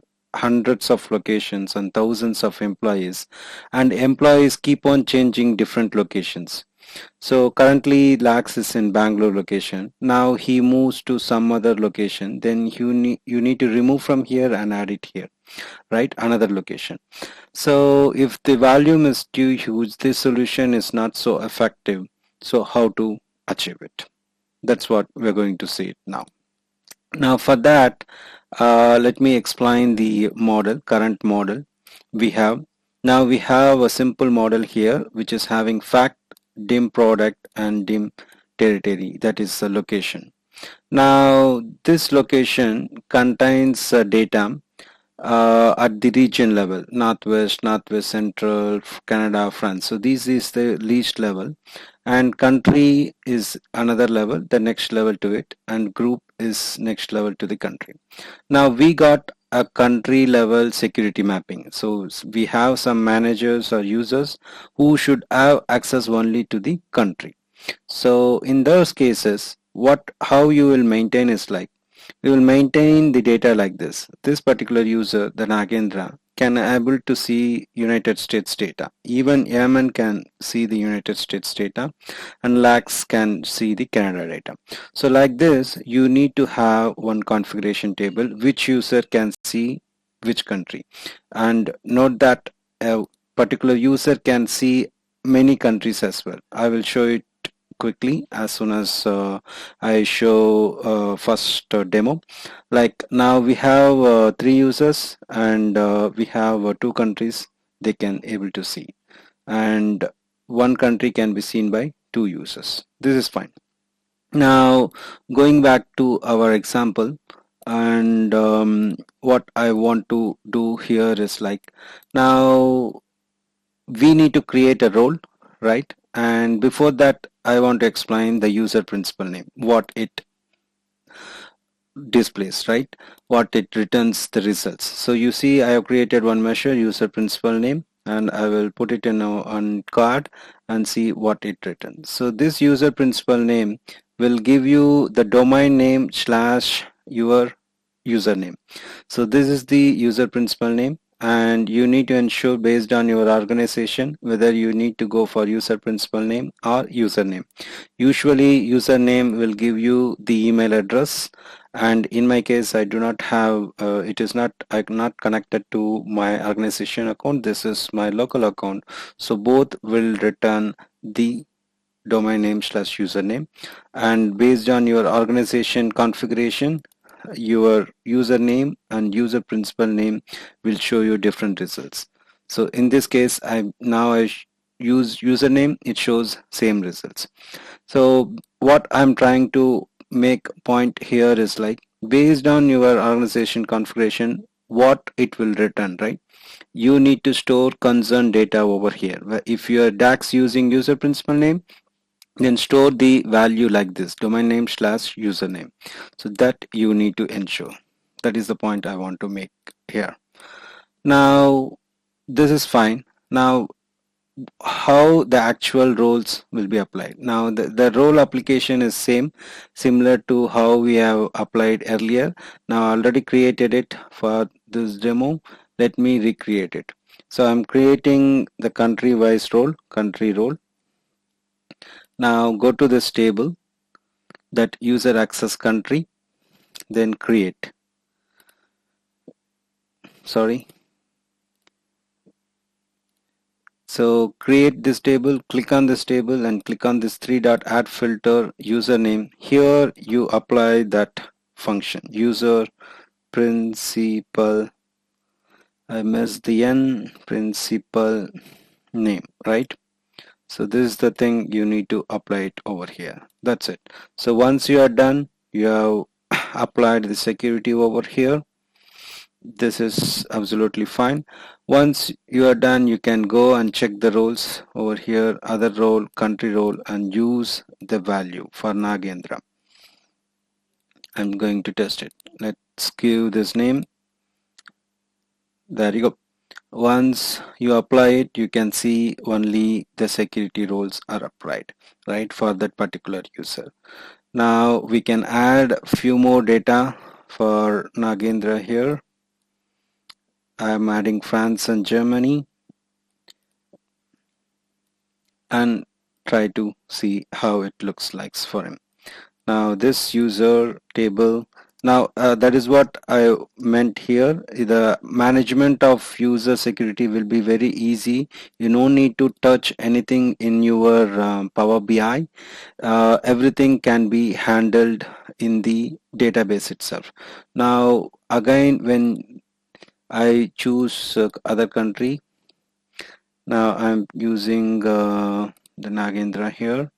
Now the result set will give him 3 countries, right? Now I need to refresh the data first because it is not refreshed, it is old data.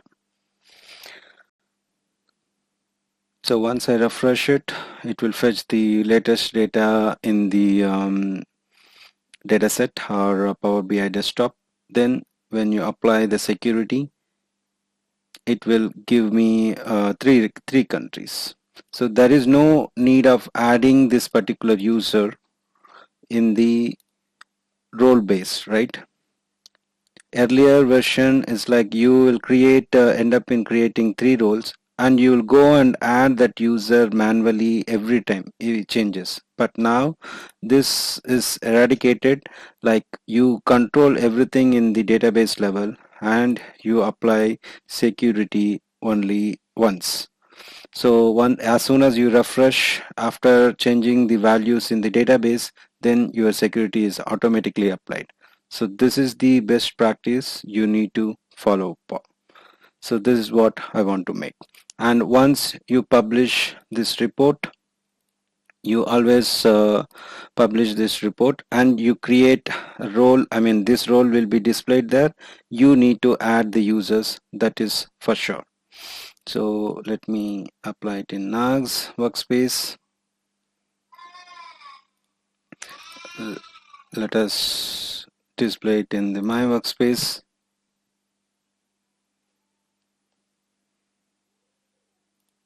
There you go. Let's go here and see the RLS here and check the security part. There you go. You can add users, start typing the users. So this is not as you can see, I'm adding the users at this organization, right? In the demo I've used something else, but here the actual users belongs to this organization, that is Analytics with Nags organization. Users can able to see it. This is you might understand what it is all about. I hope you understand the concept behind the RLS, how effectively you can use. The former one, the earlier one we used is used. It is not a very worst practice. It is applicable for small organizations. When you dynamically keep on changing for big organization like this is the best practice you need to follow upon. And for that, you need to use user principal name and apply the security as we applied for other RLS configurations. What is dataset in Power BI? Usually it is not part of Power BI desktop. It is the terminology in Power BI services. Let us see what is it in this video. So let us try to understand the Power BI services different terminologies. So we know this is the simple flow of Power BI, how people get access to the reports and dashboards. We get the data from the data sources and which is stored in the data sets. And this is what our main focus today, what it is and what we are going to see. And we get these reports from the data sets. And then we can build dashboards. These things we have seen in our previous videos. Let us try to focus on more on this. What is this data set all about? Jump into a demo. So we have this report now where the name says Sales Analytics Power BI Desktop, correct? So this particular report, the Sales Analytics, once you publish it, you go and see here, it will be available in the Datasets plus Dataflows. This is our Power BI service. When you come here, it will give you all the contents. And if you see here, what are the contents present here, and you can able to filter it. Let us try to filter the data set. In this case, you can see here, we have these many data sets, and what is it all about? See, basically dataset is nothing but when you create one Power BI file, that is using a Power Query, transforming your data and build your model relationship, and then create your DAX meshes, everything together stored in a PBIX file, correct? So once you publish it, this entire PBX file is stored as a data set. So when you go and see here, the sales analytics with the same name, it's already exist here. Okay, that is what a data set. Your single file is your data set. So basically, let us try to see it in a lineage view. Now we are in list view. Lineage. So lineage means the diagrammatic view. Let me give some more space. Let us focus on our data set. This is sales analytics, and you can see here this is getting the data from 4 sources. Okay, and we have a data set, and we have created one report. And if you see the top one, this is another data set, that is first dashboard inline, and V20 same period is the the data set. The one with this orange color is the data set, and these are the reports created based on the respective data sets. These 2 reports from here, and this report is created from first inline. Then finally we have one dashboard, sales analysis. As we said before, we can create dashboard from different reports. So basically this dashboard, it's trying to get data from this data set as well as from this data set, basically from the reports. That is what the dashboard is. So that is the same thing we have seen here, a data set, from that you create reports and dashboard. This is what we are seeing it here. Now let me come to the points or key points what I want to highlight. Now I have this file here, and whenever I deploy it, it will be stored here, right? Sales analysis. What happens if I save this file with something like a V1, right? So let us try to save a V1 here, and this is in my tutorials where you have services. This is my 10th video, so let us save it as V10. That's fine, 10th video. So sales analytics V10. Now I saved it. So the source file, everything remains same, okay, and all the logics remain same as I saved it. So if I deploy it, what will be the end result over here? Will it create the new flows like this? This entire set, this 4 files, source files with the data set, and will be creating another report, or it will replace the entire thing? Let us try to check it. We will publish this report in my workspace. It's publishing with sales analytics V10. It's done. Let us go and check in our view. Let us go for list. Now you can see a new data set appeared with V10. So even if you create, so single file is your data set basically. Now when I V10 considered as a new file, whatever the content, it will not look into the comparison. Okay, the file name plays a very crucial thing. So people has to aware, like once you deploy this file with some data set, people are using the reports and it is published, and you rename the file in Power BI and you will deploy it, it will create a new report. Okay, that is the thing. Along with the new model, the data set and new reports as well. Let us try to see it in the lineage view. Now you can see here, so this is sales analytics v10, and all this sales report having different pages are created here, and whatever we deployed already, that is also exists, the sales analytics. And you can see, if you zoom out, it will be very small, but just for understanding, you see sales analytics v10, and this is sales analytics, the previous file. So there is no linkage between these two. So this is what you need to be very careful about, the data sets. And one more thing I want to highlight is like, and the another important aspect is like, you create, so basically this is kind of a model, and you deploy it in the Power BI service.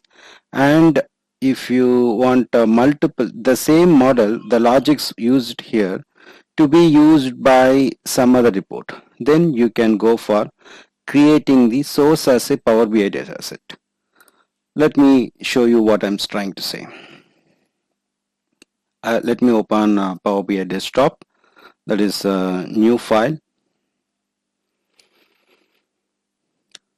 So let it open.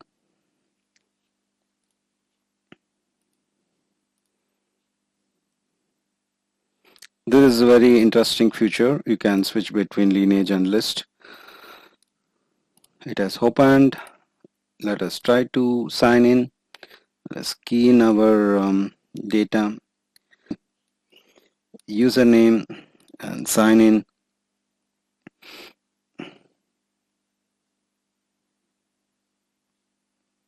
So let us wait for a few seconds. Okay, now we got signed in here. Now we can try to get the data from the Power BI dataset. So this is kind of, it will act as another source for your report. Let me try to get connected, then I will try to explain it. So now as soon as I logged in, whatever data sets I have access will be displayed here. So I can either choose this or this. So this is the one I created for demonstration to make you understand. This is the actual data set I want to connect. So I will connect to this, create. So what it will do is, now you can see the three tabs. As soon as I connect it to the data set, the data tab is disconnected, because now you can see I minimize and see, I show the screen connect to live Power BI dataset. So it is now connected to the Power BI live dataset.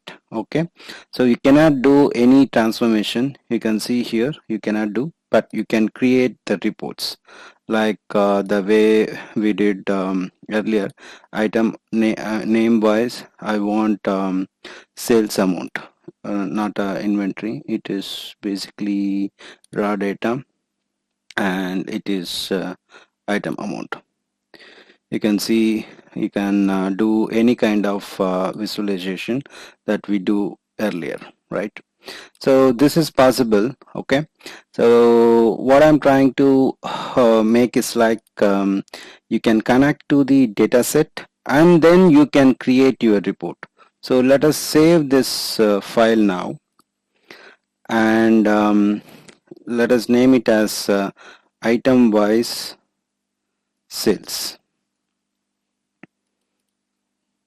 And you are not created any source or any transformation. Whatever transformation there, it is exist in the dataset. Now we created item with sales. Let us try to publish this report in our workspace and see what happens. So now this report name is item wise sales, right? And we will log in and see here, and let us try to refresh the screen. Yes, you can see here there is no new data set created. Okay, even though I said a single file will be deployed, when it is deployed it will create a data set with a new name, right?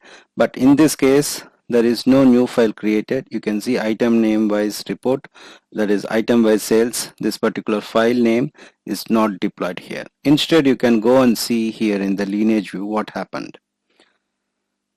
So we used sales, and you can see here instead of creating a data set, when you connect to the data set in your Power BI file, it will create just the report because it knows you are not creating another data set. You are trying to use the data in the data set, right?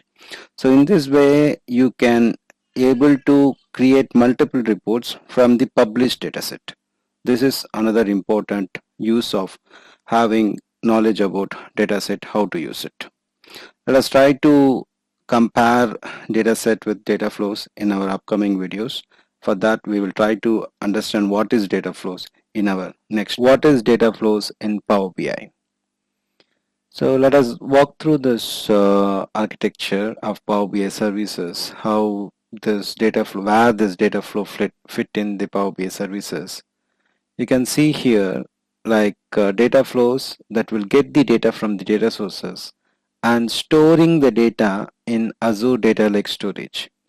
Then from that data flows, the data sets get the reports and dashboard. So basically, instead of data sets directly getting from the data sources, it can be on-premises or Azure SQL, whatever be your data sources, right?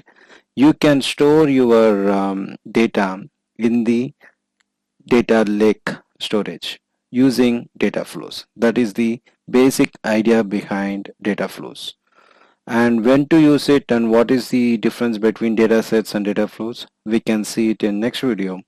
But in this video, let us try to create one data flow that will take the data from data source and store it here. Let's try to check it in this video as a demo. Now the prerequisite is like I have this Power BI free account where when you want to create a workspace, I need a pro account, right? So basically what I'm trying to say is in my workspace, if you go and click here, the data sets are appearing. You can create the data flows only using this option. This is not comes under your personal workspace, whereas you need to create one dedicated workspace that is used to create reports, and it can be shareable. Or I mean, what I'm trying to say is you need to have your content workspace where you can create your data flows. But for free user, this is not available. So you need to have a pro user account to create data flows. That is the first rule I want to make. Now I'm an user who is having pro user privileges, and I have created workspace. Basically last time you see free user you cannot create. Now you see he's a pro user, you can create. Just give the name whatever you want. Similarly, I created executive dashboard. Here you can see a data flows.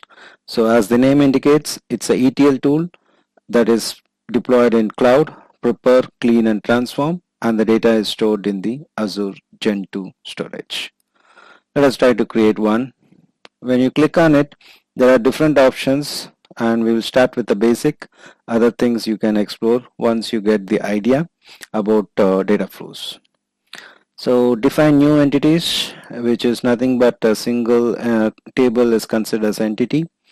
So as you can see here, the Power Query choose data source. So one thing I want to highlight here, what is this? So when you have a report here, right, this is the typical report that created, we connect to source, it can be Excel or database, and we create this report and we will do the modeling before creating the report. And you can see the transform query here, which will connect the data source and we can do the transformation, changing data type, everything, right? So this is specific to the report, and whatever transformation happened in the Power Query will not be stored anywhere. It is passed to the next stage of this particular report. That is, after doing transformation, immediately data is transferred to the Power Pivot for the modeling and reporting. So this is specific to the report, the Power Query embedded in the Power BI desktop. Whereas here the Power Query, it is not specific to any reports. It works dedicatedly separated from your reports. Okay, you have some common table, and that transformation is happening frequently in each and every data set. You not to avoid that. You can do the transformation once and store it here. Then you can use that particular entity in all the data sets. That is the concept behind data flows. So let us try to create one of the data flows using Excel file. Can paste it here. This is my path. And one more thing I want to highlight here is this is the on-premise gateway, and this is not will list out your personal gateways. This is basically a standard gateways that will be you need to use. That is for your information, and you need to provide your username and password. Then click on next. So this Excel, instead of Excel, you can create any source, whether you have Azure account or your SQL Server on-premise, whatever respective gateways you need to connect. So here you can see you can either transform data, and I can do any processing.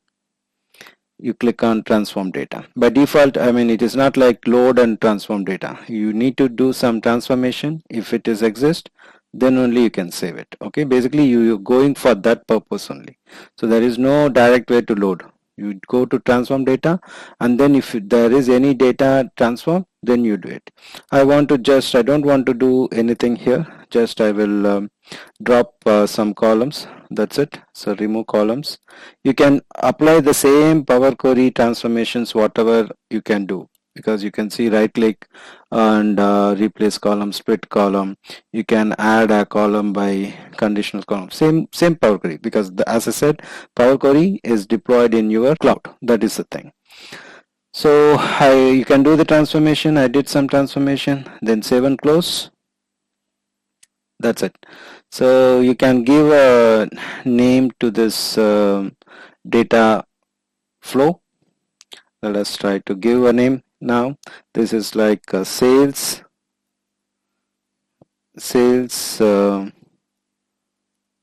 table. Okay, something like that. Let's keep this one. You can refresh it if you want.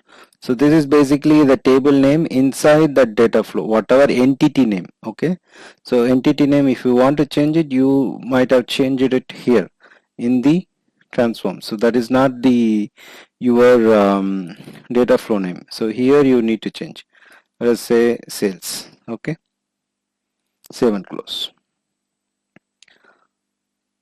So the sales table is your data flow. Inside that you have a table called sales. You can name it properly. In that way you can properly manage it. Now this comes over here. You can see here, this is the data flow symbol, and you can see the data flows appear here. And let us try to build some report from this data flows.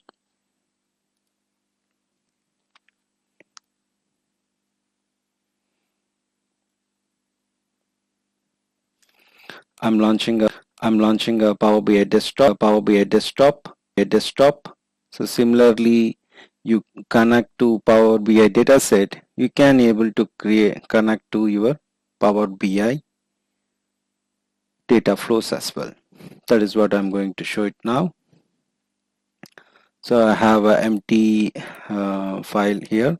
Now I can go to Power BI data flows this time. So when you launch it, it will ask for credentials. Let's go for this.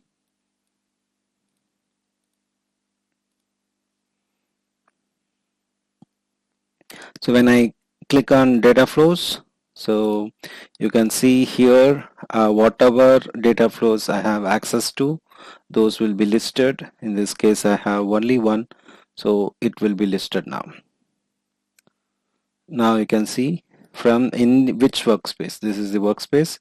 In that I have only one data flows, that is sales table is my data flow, and inside that what I have this table. I can connect it. So there is no data since I didn't process it. Then let us try to load it and try to create a report. If you want data, just now we can see it, right, how it will reflect here. Let us try to refresh the data flow. So you created the data flow, it is not refreshed yet, right? So there is no data, only you created the metadata. Now that is why in your Power BI file you do not have any data at all. When we refresh here, that will reflect in your Power BI desktop file as well. Try to see it. It is refreshing the data from the data flows, trying to connect to my laptop or wherever your source and get the data, and that will be stored in your Azure Data Lake. And my Power BI report, trying to connect here, then creating a report. That is what we are trying to do here. And check the status, it is still processing. We'll wait for a couple of seconds. It's taking it's the very first time it's trying to load. Yeah, it is refreshed. Now let us go and connect here and go and refresh. Now you can see it is connecting to data flows and getting the data. Now you can see 541 rows. Now you can see the data here. Now you can build the dashboard as usual with similar to how you create other reports. It's like let us try to drag and drop some item here, and then we can see what happens. So selling price, or where is that? Let us say selling price, and then we can go for sale date, and let us try to visualize it by date.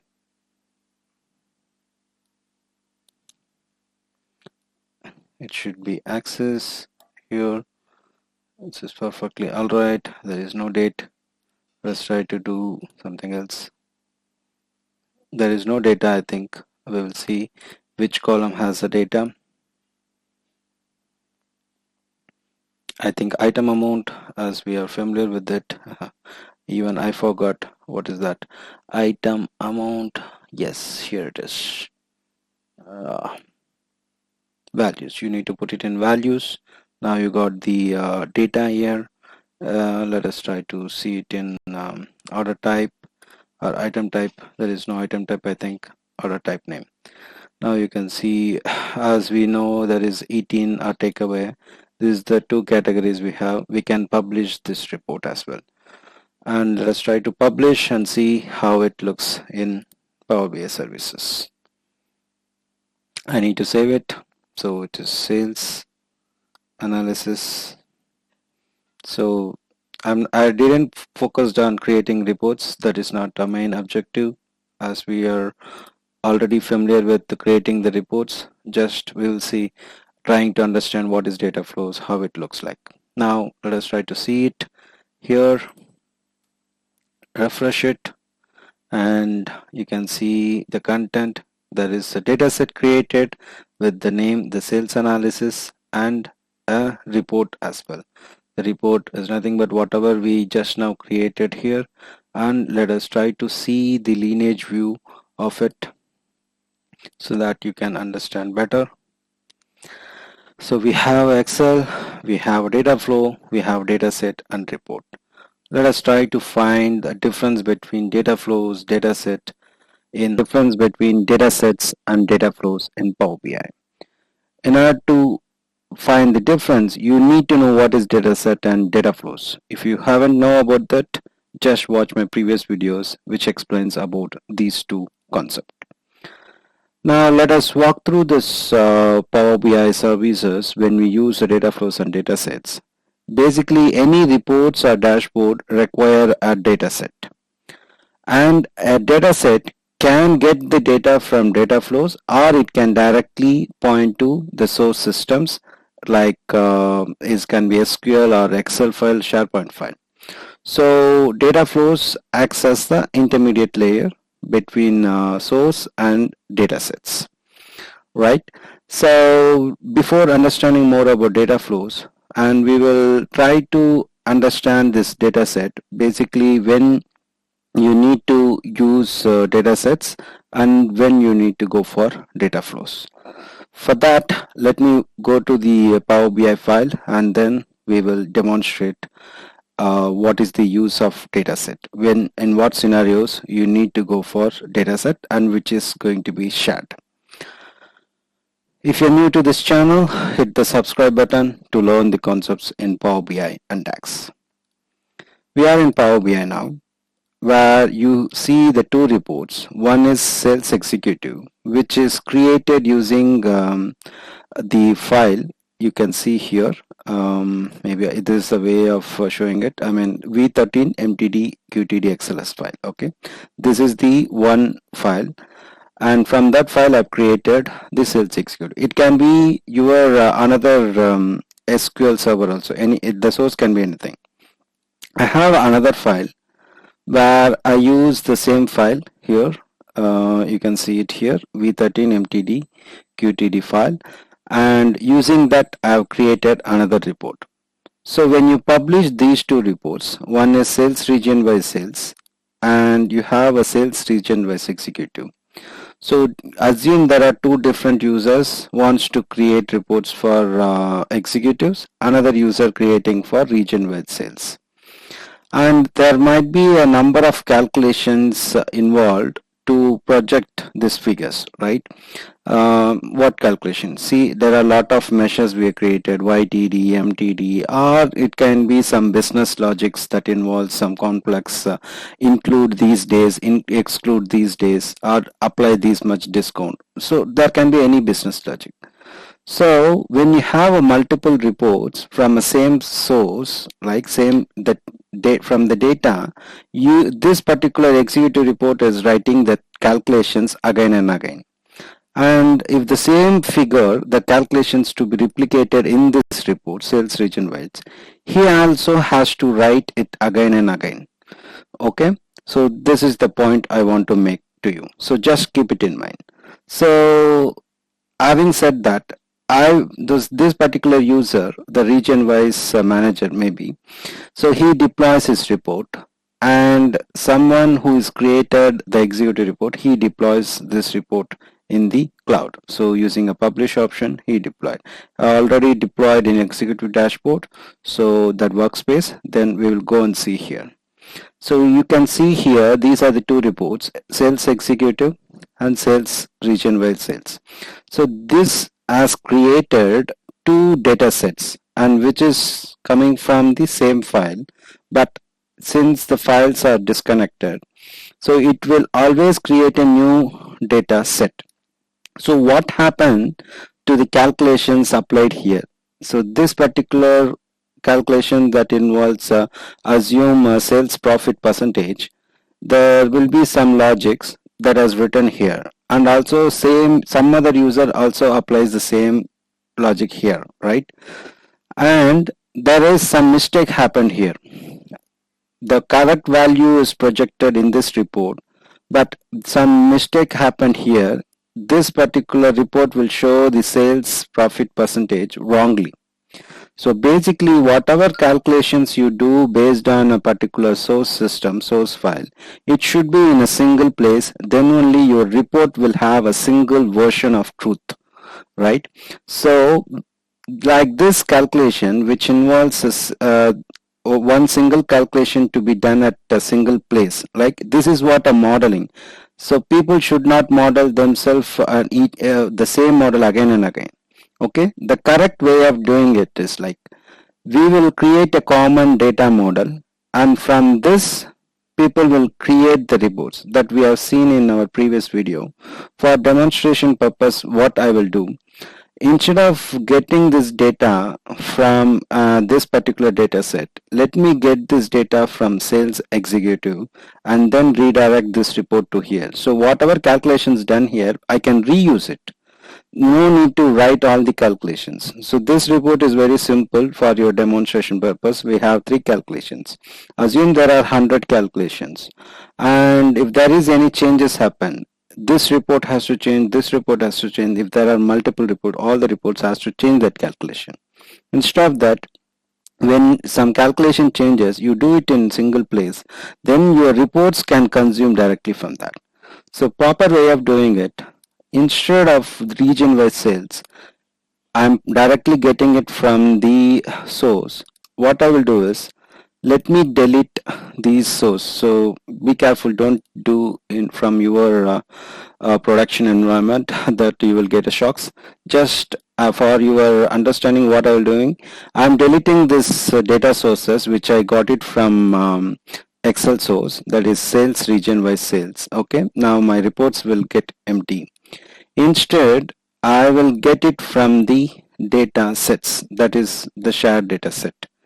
So my data set is sales executive. Okay, in your case, you properly model the give the name for that your model, which has own calculations. So when I get that all my model, okay, which is using the same Excel, then you can see it here. Now I get all these three tables which all previously we derived from the Excel. Now I am getting these values from the data sets.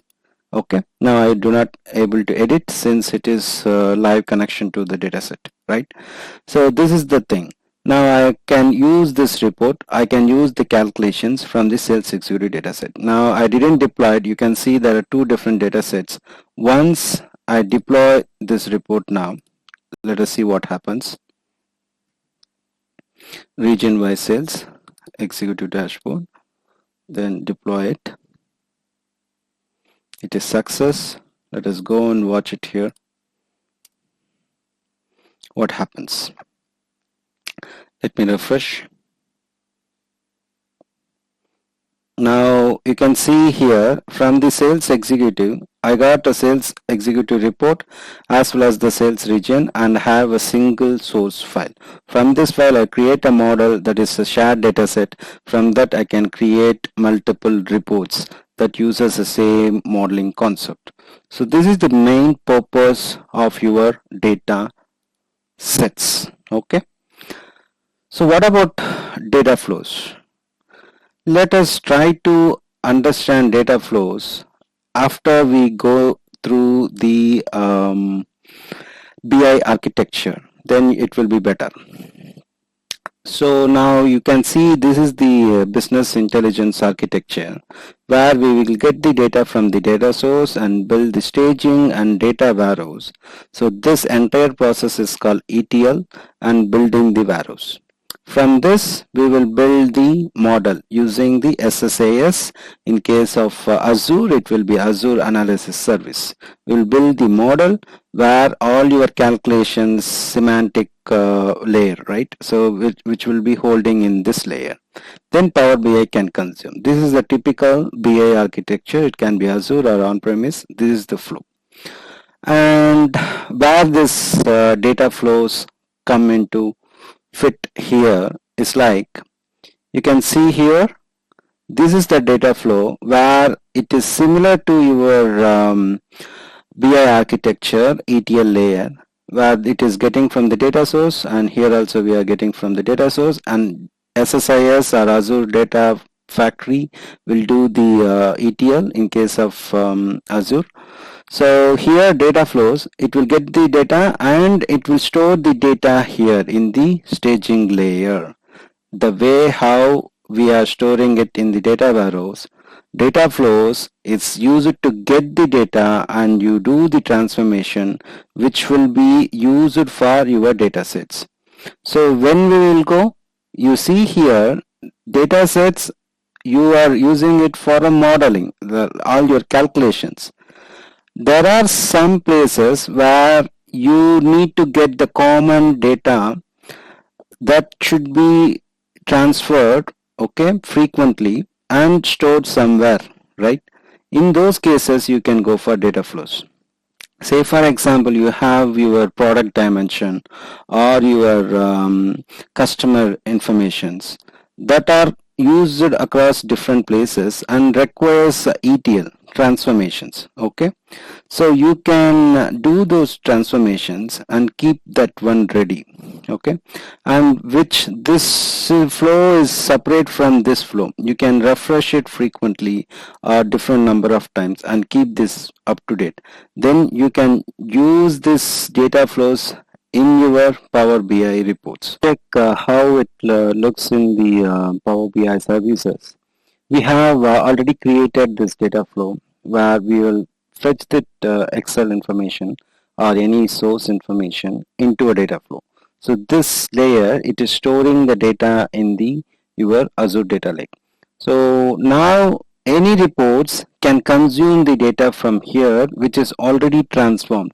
So Power BI, Power Query is attached to it, but those transformation has to be done at the individual report layer. But now what you are doing, you are segregating those ETL operations for a particular table and storing it in a separate layer so that any reports can consume it from your data flows. So obviously, once you create a Power BI pointing to your data set as a source, then it will reference another data source. If it is going to reference a data flows, then you are going to create another data set only, right? You're not going to refer, and I mean any report can be built from a data set only. So here these two reports create from data set, and this data set is pointing to data flows. Other data set can point to your data flows. So this is the thing you need to remember. So data flows basically ETL and stores the common tables used for multiple reports that require a single time ETL process. Then your process can use just that transformed data in your reports. So this is the basic idea behind data flows and data sets. So if you still have clarification, comment below. The Analytics with Nags channel contains the free content worth $1,000 or rupees 75,000 worth. And what are the topics you can learn from this channel?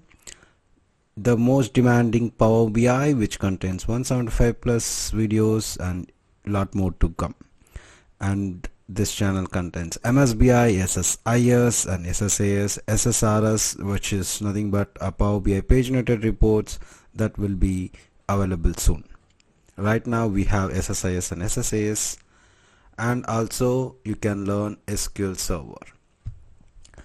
And a lot of people who learn from this channel are new to the data analytics field, or they want to transition into this field. For them, we have created dedicated playlist for career guidance and interview topics. So please utilize this and share this channel with your friends and colleagues and let them grow. If you are new to this channel, hit the subscribe button and press the bell icon for notification. And do remember that data is your asset. What is apps and Power BI services? Let us directly jump into Microsoft definition of app. An app is a Power BI content type that combines related dashboard and reports in all in one place. So it is self-explanatory, like it gathers different reports and dashboards created by you in a single content type, or it can be a container. You can call it as a container. So an app can have one or more dashboards and one or more reports all bundled together. It is same as the previous one. And apps are created by Power BI designers who distribute and share the app with their colleagues. So basically someone who created the reports and they want to find a very good way to share the reports that are related to each other. So instead of sharing different URLs for different reports, they can bundle all the related reports in a single place called the app, and then they can share the app URL to them. So people always go to the app and see whatever reports they are allowed to access to, then they can interact with that. That is the whole idea behind app. Let us try to check in this video as a demo how to create an app. If you're new to this channel, hit the subscribe button to learn the concepts in Power BI. Now we are in Power BI services where you can see the My Workspace. This is your personal container or sandbox where you do not have any options to create data flows or data sets, or what you can see, like, I mean, data flows are not available, and even the Power BI apps are not able to create it, right? So where you have to go, that is basically the content workspace that you have created in, where you can able to create data flows using a pro user. Similarly, here you can have an option to create an app. So what it does, now let us try to understand it, what I'm trying to say. Let us see it in a lineage view. Now you have these many reports, 1, 2, 3, and you have see a dashboard created here with these 3 reports, and then you have report for loan disbursement. So that's it. So 4 reports and 1 dashboard. So you maybe it can be many. Okay, so you want to share only these 2 reports and this dashboard along with this. I do not want to share this one as a sales performance report. So for that, this has to be shared to some 100 plus users or whoever. So what you can do is, instead of giving him the Power BI access, they don't want to log in and see this Power BI reports, something like whatever I'm trying to say is, when they launch using Power BI and they can see like that, they want to navigate to report or dashboard, they want to see this such a thing. Instead of doing them like this, give them app like behavior, something trying to launch into app, they see the reports, then come back. It's end user reporting layer, right? How we can create, just do one app, then we'll see how it looks like. For that, create an app, then give a name as sales performance or sales performance, something like that, whatever. I will say AWN, analytics with Nags sales performance, and go for it. Then just provide the summary to monitor the sales, right? Bear with me, I'm very poor in writing. Monitor and sales, that's okay. So you can have some support site if you want. You can change the logo if you want and check the color. Let us go for yellow. Then show app publisher, who is the publisher of this app.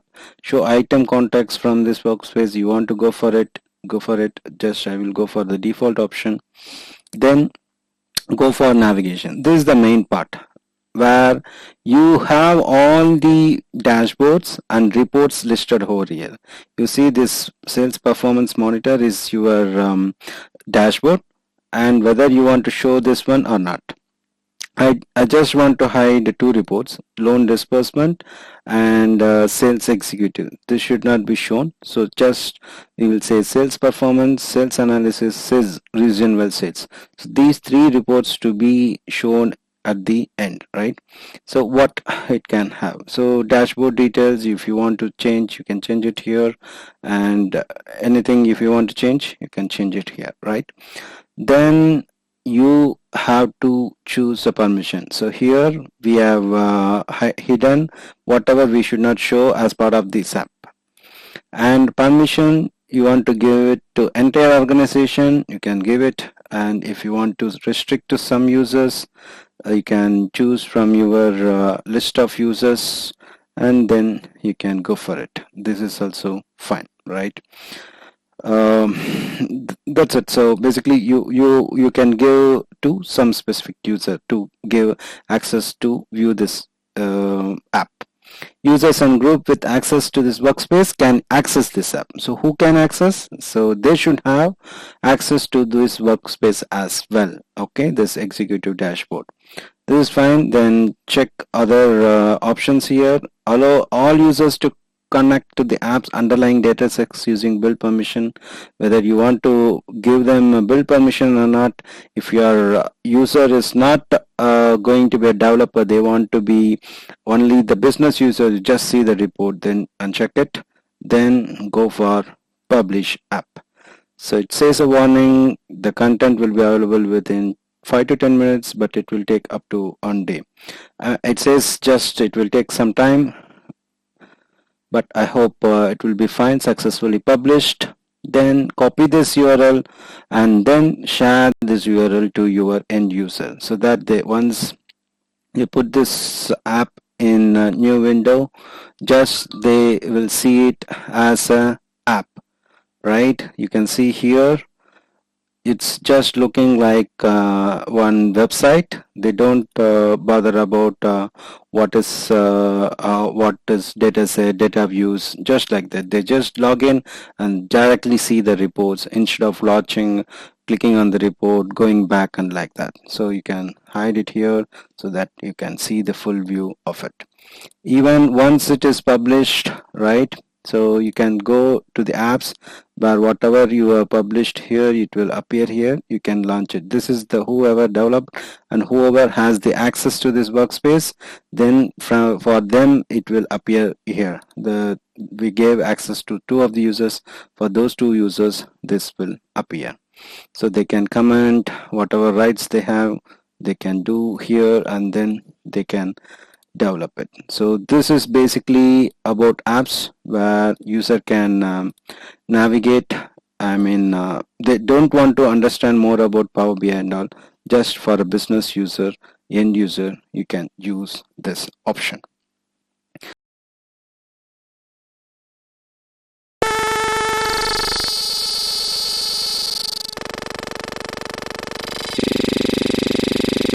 Working in Power BI, and you may aware like there are different licensing options like pro license and premium license, and till this point of time there is no premium per user license. There is pro and premium, where pro is per user licensing and premium is per capacity. And a lot of users, those who want to use premium features, like they cannot afford that particular licensing cost. So based on this request and to compensate the premium features, the Power BI team has come up with a new licensing term called premium per users. That is what we are going to see in deep in this video. What is the superpower you will get when you have a premium per user? Let us check it out in this video. If you are new to this channel, hit the subscribe button to get the updates related to Power BI. Let's begin. What is premium per user? So it is a new way of license premium features on per user basis. It includes all Power BI Pro license capabilities, along with features like Paginated Reports, AI, and other capabilities only available in premium today. Meaning like when you have a Power BI, premium per user license, you will use Paginated Reports and AI other capabilities. Those are only meant for premium user licensing. So earlier, those who have a premium capacity which is too much costly, that a small and medium organizations cannot afford that cost, but still they want to use these capabilities. They cannot do it because of the licensing cost. Now the premium per user licensing introduction, the small and medium enterprises can benefit from this license. That is the core logic behind that. So a lot of questions, mostly like if the premium per user license is available, the user no need to have a pro license. So let us try to check the pricing in next slides and in a couple of minutes. So if the point is like the pro is the one level below your premium. Premium is always, as the name indicates, one level above your pro licensing. So once you have a premium license, you will get all the powers you have in pro along with the premium capabilities. So you no need to have pro licensing again. And this is typically developed, this licensing part is introduced by Microsoft to help the small and medium enterprises who is having around 10 to 200. I cannot say the numbers exactly because it's based on what capabilities they are using, right? So it is to help very limited persons is going to use these features, but they cannot afford the premium price. So in considering this business in mind, so Power BI team has introduced this license. That is the main logic behind this. Let us try to compare the different features between premium. So in premium licensing, you have earlier you have only per capacity. Like when you buy a premium, you will get 400 GB, 48 refresh rates, all the functionalities of premium. So now, what is the core difference between per capacity and per user? So per user, you will not get these support like multi-geo support, unlimited distribution, Power BI on-premise.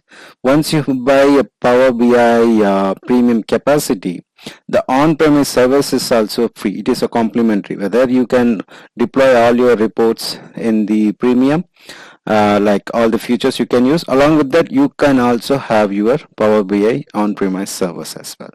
This is one of the feature that you will get it in Power BI per capacity, but when it comes to Power BI per user, you will not get this option. That is the core difference, but other things is fine because this is meant for small and medium business, so 100 GB is fine compared to the capacity.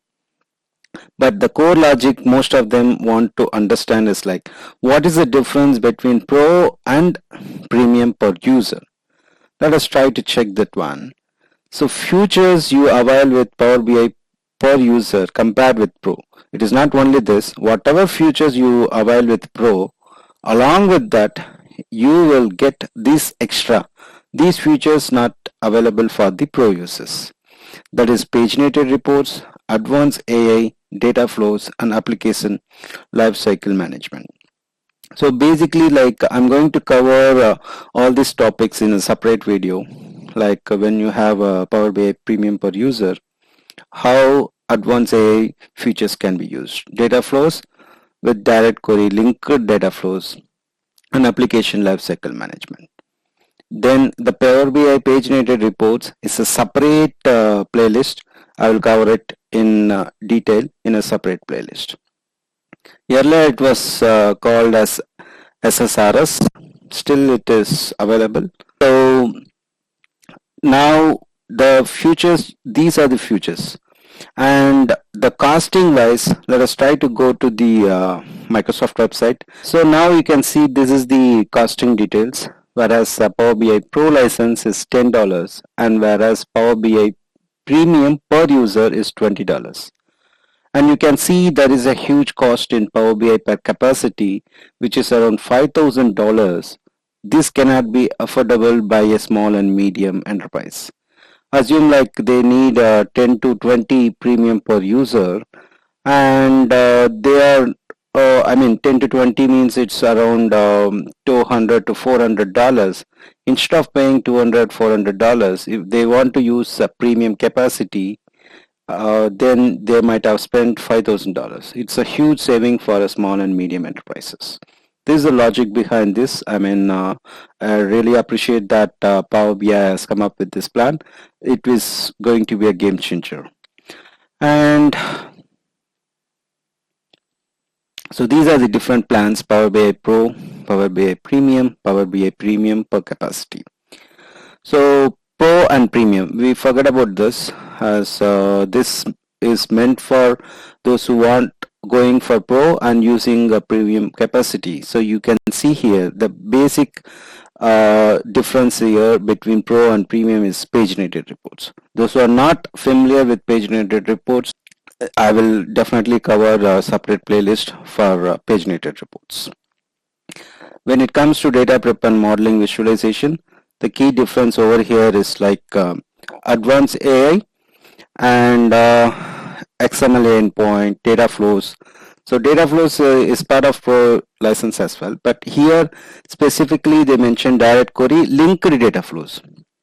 Like you created a data flow, and that data flow can be referred in another data flow.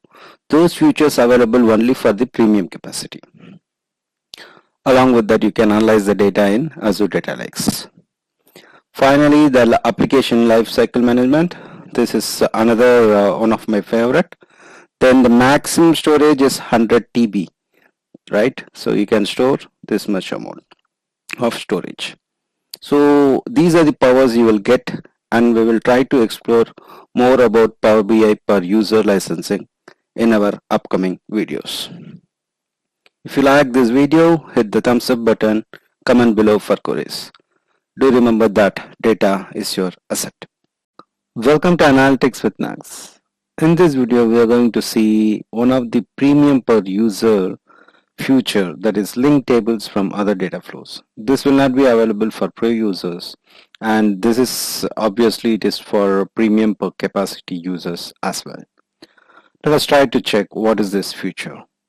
If you're new to this channel, hit the subscribe button and press the bell icon for the notifications. We have seen the features that differentiate from pro users is paginated, advanced AI, data flows, and application. And this is the point we are going to see it today, that is data flows, direct query, linked and computed, enhanced computer engine. What is this? Let us try to revamp the data flows. If you have not seen my data flows videos in the Power BI service playlist, just go and watch it. So basically we will get the data from data sources, and we will create some entities here, and which can be consumed by multiple data sets, right? So that is the logic behind data flows, where we have explained in detail when to use data flows, when to use that data flows in multiple data sets, those things. Just go and watch it. Now, one of the things is, like you can see here, once you have your data flows defined after performing all the ETLs, then there might be some places where you can create another data flows, and that data flow should refer another entity, like link between other entities. So this is not available for the pro user. In order to have a link the entity, that is, you have a data flow 1 and you are creating the data flow 2. In the data flow 2, you are referring another table from the data flow 1. This is possible only if you have a premium user licensing, and the premium per user will give you this advantage. That is what we are going to see in this video. Let us jump into a demo. So I'm in Power BI services now. Already we have created one of the data flows here. You can see we have 3 data sets and one of the data flow over here. And what I'm going to do today is, like, I do not have a premium capacity here, like the one over here, the premium workspace, right? Whereas I have another workspace, and which is having premium capacity. It doesn't have any content, but we are not focusing going to work anything on this. But how to create workspace, where you need to have, once you have a premium per user license, whether you will get all the powers or what, it is not the case, right? We will see how to configure it. I already configured this user. I'm in trial period now. So once you go here and you have, see here, like you will get access to a premium per user trial, right? I'm in trial period. Once you have a pro user, you can use that premium per user. You can enable it. Just clicking on it will give you the user license if you are a trial period, but you can buy it from the same way, or if your organization has admin who is capable of doing it, then he has to do it for you. Once you have a premium per user license, you just log in as a normal user. And as I mentioned before, now the thing is, like, let us try to create the linked entity without having the premium workspace, right? This workspace is a normal pro user workspace, and we will try to see what happens when we create a linked entity in this workspace. Let us start. I'm going to create a data flows, and here when you define a new table, it is like creating a new workflow, that is data flow 2. Instead, I can choose this option, that is in the workflow 2, that is data flow, not a workflow, it's a data flow. I'm going to create a new data flow. In that, I'm going to link another data flow. So this is the case. I have already signed in. Just press next. As once you choose that option, that is linked data flow, it will list down what are the data flows available in your login or you have access to. So I have this data flow. In this, I'm going to choose this particular table, right? Then click on transform data. Now you can see here it is linked. That is, I'm going to create one data flow. In that, I'm referring another table. Let us try to see it in a diagrammatic way. So this is the data flow that already exists. Okay, that is a sales table. Now I'm going to create this data flow, and here I'm referring this table over here. Okay, so this is my new data flow I'm trying to create. I'm referring this table. This can be any other table. Just you can consider this as a new entry. I just want to create some table to store customer info or some product info. Okay, I'm not connecting any source here. Jeans and next is like shirt, something like that. Okay, that can be any data, and assume it can come from your SQL source or anywhere. Okay, I have this one. Now you can see here this linked entity. The warning says linked tables cannot be modified, because you cannot modify here. In order to do any modification, you need to go to your source data flows, right? It is linked, just a link. You're referring this table. So in any changes to this particular table, you have to do it in the data flow 1. Now I'm in data flow 2, right? So data flow, and any changes made to the query will not be saved. Okay, any changes you do, that will not be saved at all. And one more thing is like linked table requires premium to refresh. Okay, basically to enable refresh, upgrade this workspace to premium capacity or remove this table. So you cannot save this data flow unless you make this workspace, the entire workspace, to be available as a premium capacity. That is the issue you will face, right? Let's try to cancel it now. I'm not creating now. Now, how to upgrade a workspace to a premium capacity? Now you have created this workspace. Now click on this settings, workspace settings. Now here, once you have created it, there is option here after creating a workspace, premium. So enable this workspace to the capacity, premium capacity, and you need to choose the premium capacity.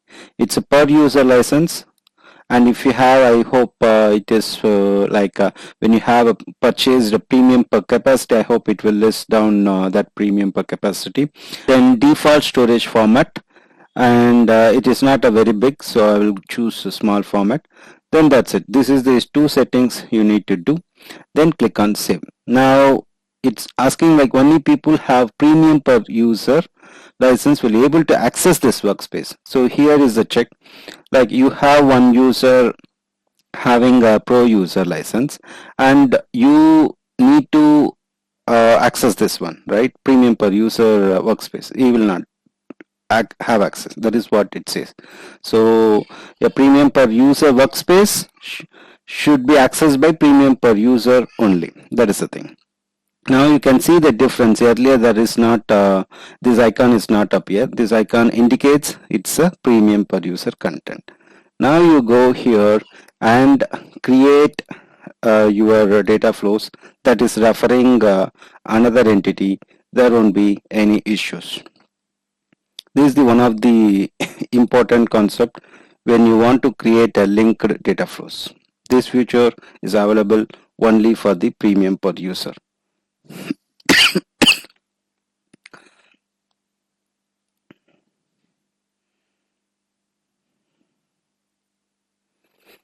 Let's try to connect again. Click on the table.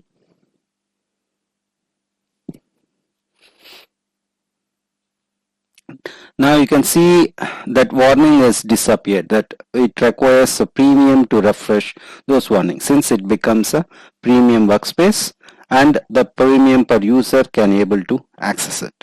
So you can assume the same thing. You have a product, and you can have that product information here, like jeans and shirt, and you can put some cost here. I mean, assume this is coming from different source, right? It can be $1,000 and it can be 1,200, whatever. So now you have created the another data flow. You can save this one, you can create relationship, so your tables will be stored. Now we will go and see the data flows. Give the name here. This is something like product sales DF, data flows. Just you can give anything. For our testing purpose, I gave whatever objects available here. You can rename this query as well, which is nothing but your data flows. Now you can go and see the different objects present in this data flow. Now you can have the two data flows here. One is sales, and one of the objects in the sales table is referred here. When you go and check it out, this is the link entity over here. And another important aspect of it, like we have mentioned here, like the direct query or computed entities. This is what linked or computed entities, and enhanced compute engine, right? So where that is available. So if you go to a data flow here and you do the settings, and there is option to choose switch it on or off. This option won't be available if you do not have a premium per user capacity. These options will be disabled, so you can set it to on.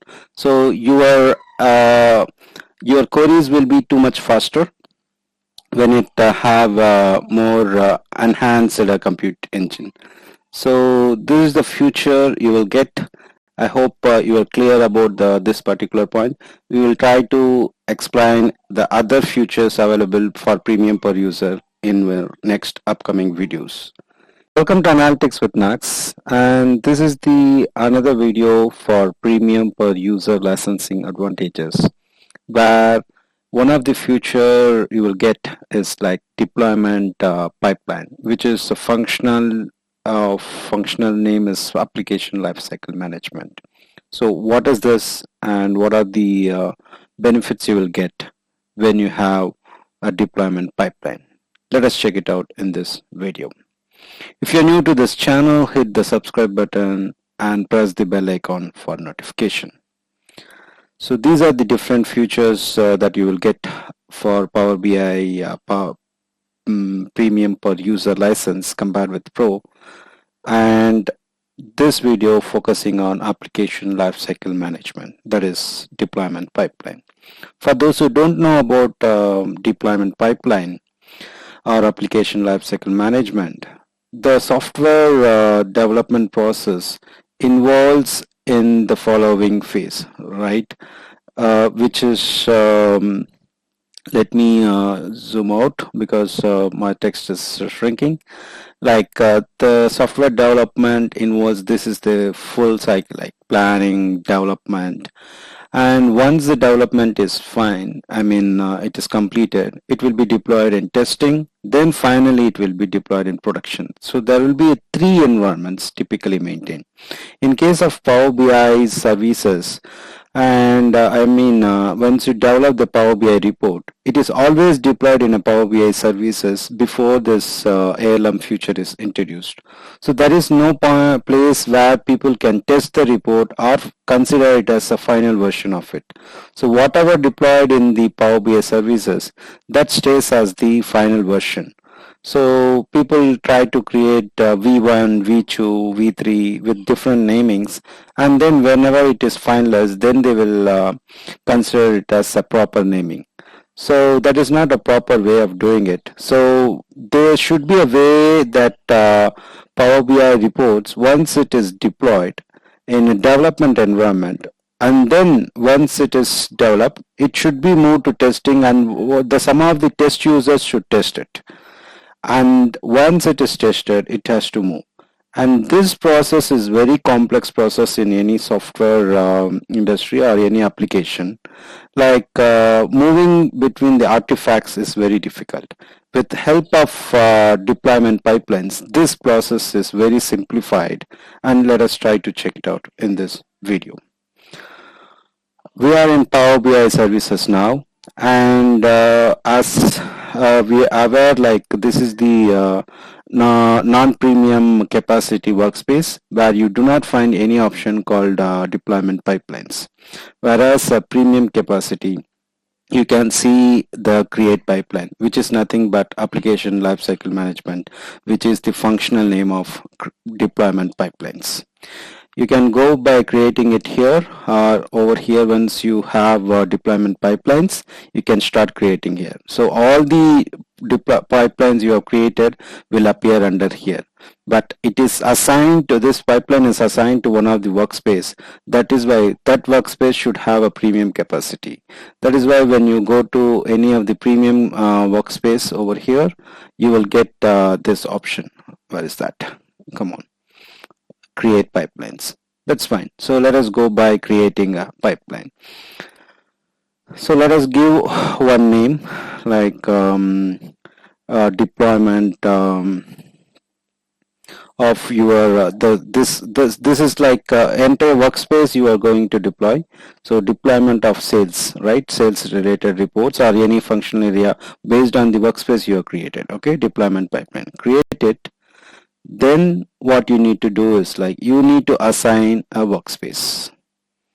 So assign a workspace. I have this workspace which is at the premium capacity. You can only assign one workspace to a pipeline. So it is specific to one pipeline is specific to one workspace.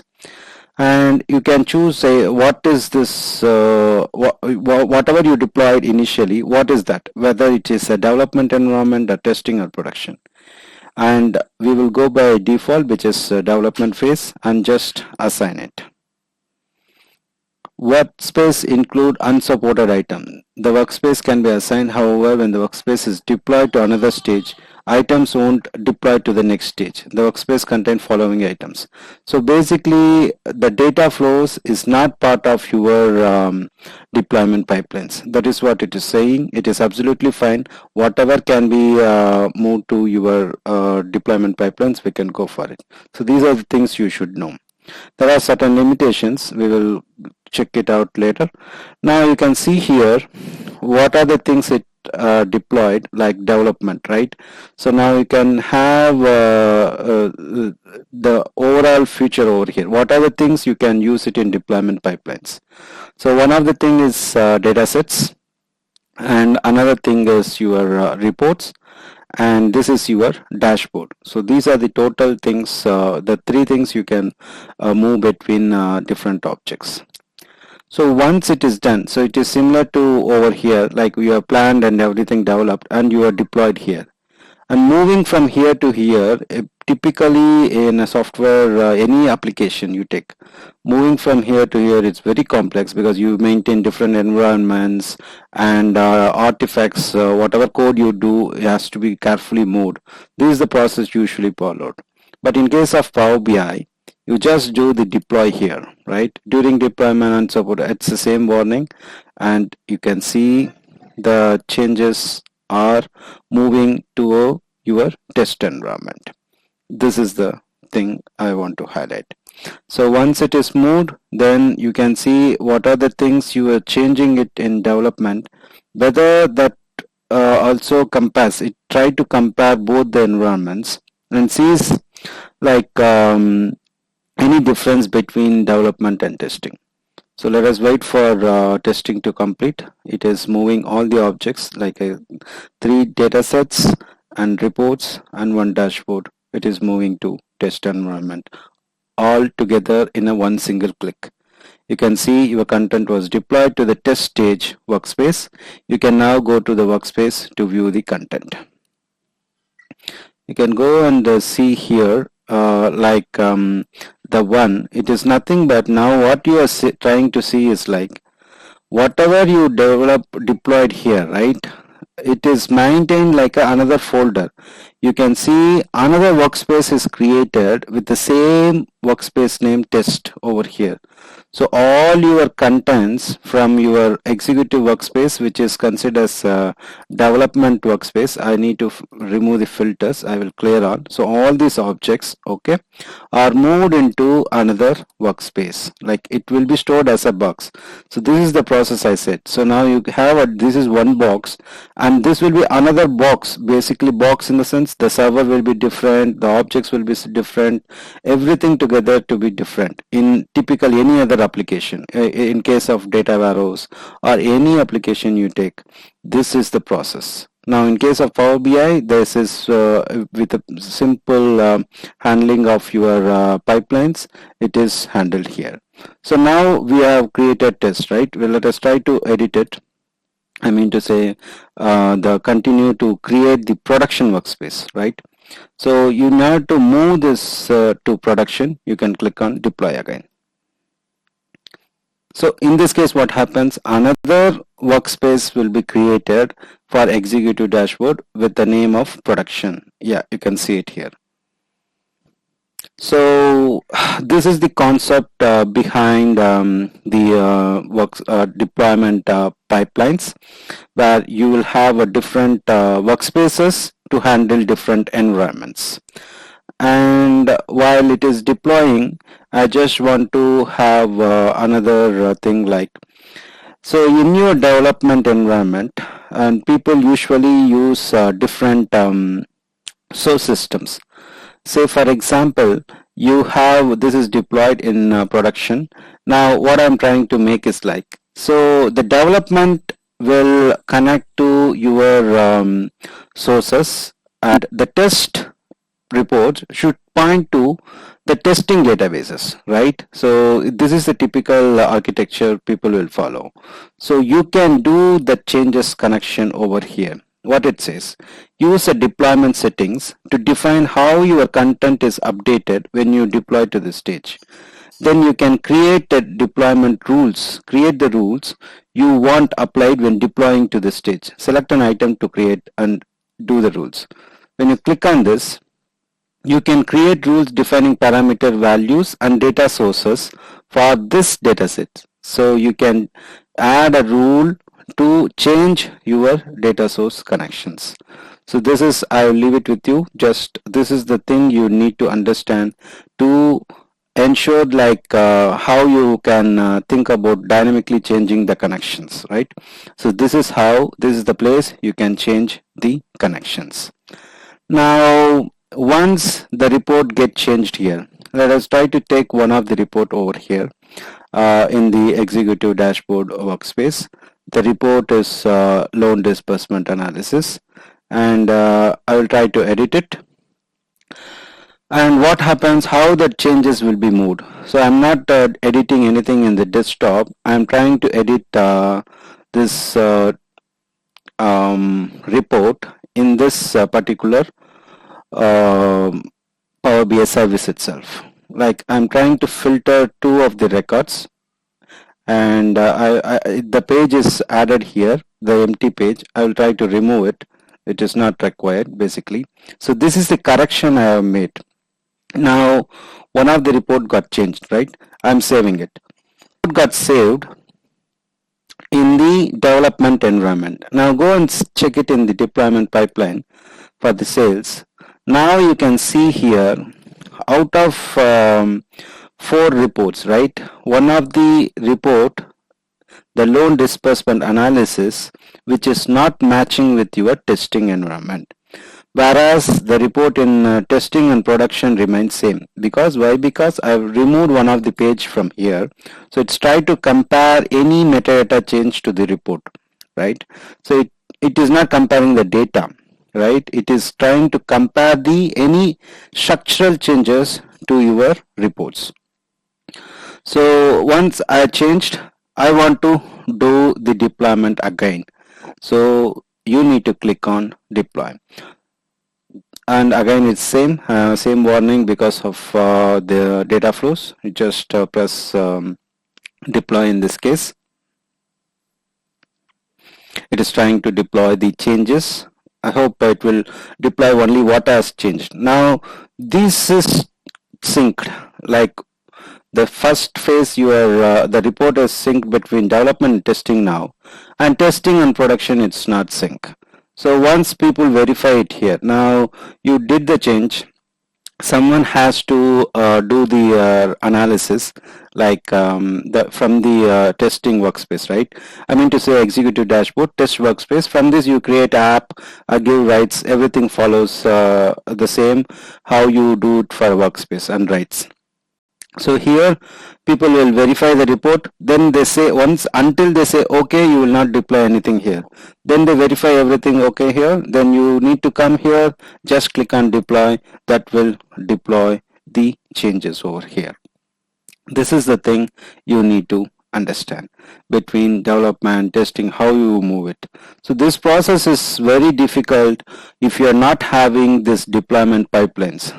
It will be a nightmare for people to move between different objects. And especially thanks to the Power BI team for having this feature. This is the advantages you will get when you have a premium per user, that is deployment pipelines. With Nags. This is another video in premium per user series. One of the feature in this licensing is paginated reports. Let us try to check it out. What is paginated reports and what are the advantages when we go to paginated reports, and when we should avoid paginated reports. What is the difference between Power BI desktop and paginated? Let's check it out in this video. If you are new to this channel, hit the subscribe button and press the bell icon for notifications. So you will avail all this feature along with pro users when you have a Power BI premium per user. That is, premium per users licensing will get all these benefits, whereas pro users will not get. All other features are explained in my previous video. If you have missed it, just go and watch in this premium per user series. Now our focus on paginated reports, which is basically, it's not a new reporting tool, whereas it exists for long with the name of SSRS. In Microsoft Business Intelligence world, SSRS is so famous, and in order to merge this into a single platform like Power BI, already Power BI has a reporting tool like self-servicing BI tool, whereas some of the features which are not fitting into the Power BI. For that, we have SSRS in place. Merging these two will give you more benefit. So some of the things you cannot achieve in Power BI desktop can be achieved in paginated reports, right? What are those? Let us check it out in this video. Now, paginated reports have their own design tool. That is what you need to understand. So in Power BI desktop, you cannot create your paginated reports. That is point number one. And it does not have underlying data model. So you may think like you have a very good data model, and some reports you can build in Power BI desktop. Some of the things you can go for paginated reports. That is not possible because Power BI paginated reports does not use any data model. No drag and drop for creating the reports. There is drag and drop, but you need to configure manually and you need to format it. Let us try to check it out once I do some small demo. Another limitation is like once you deploy your paginated reports, either paginated reports or reports created by Power BI desktop can be deployed in Power BI services, and the paginated reports are not cannot be pinned into Power BI dashboards, right?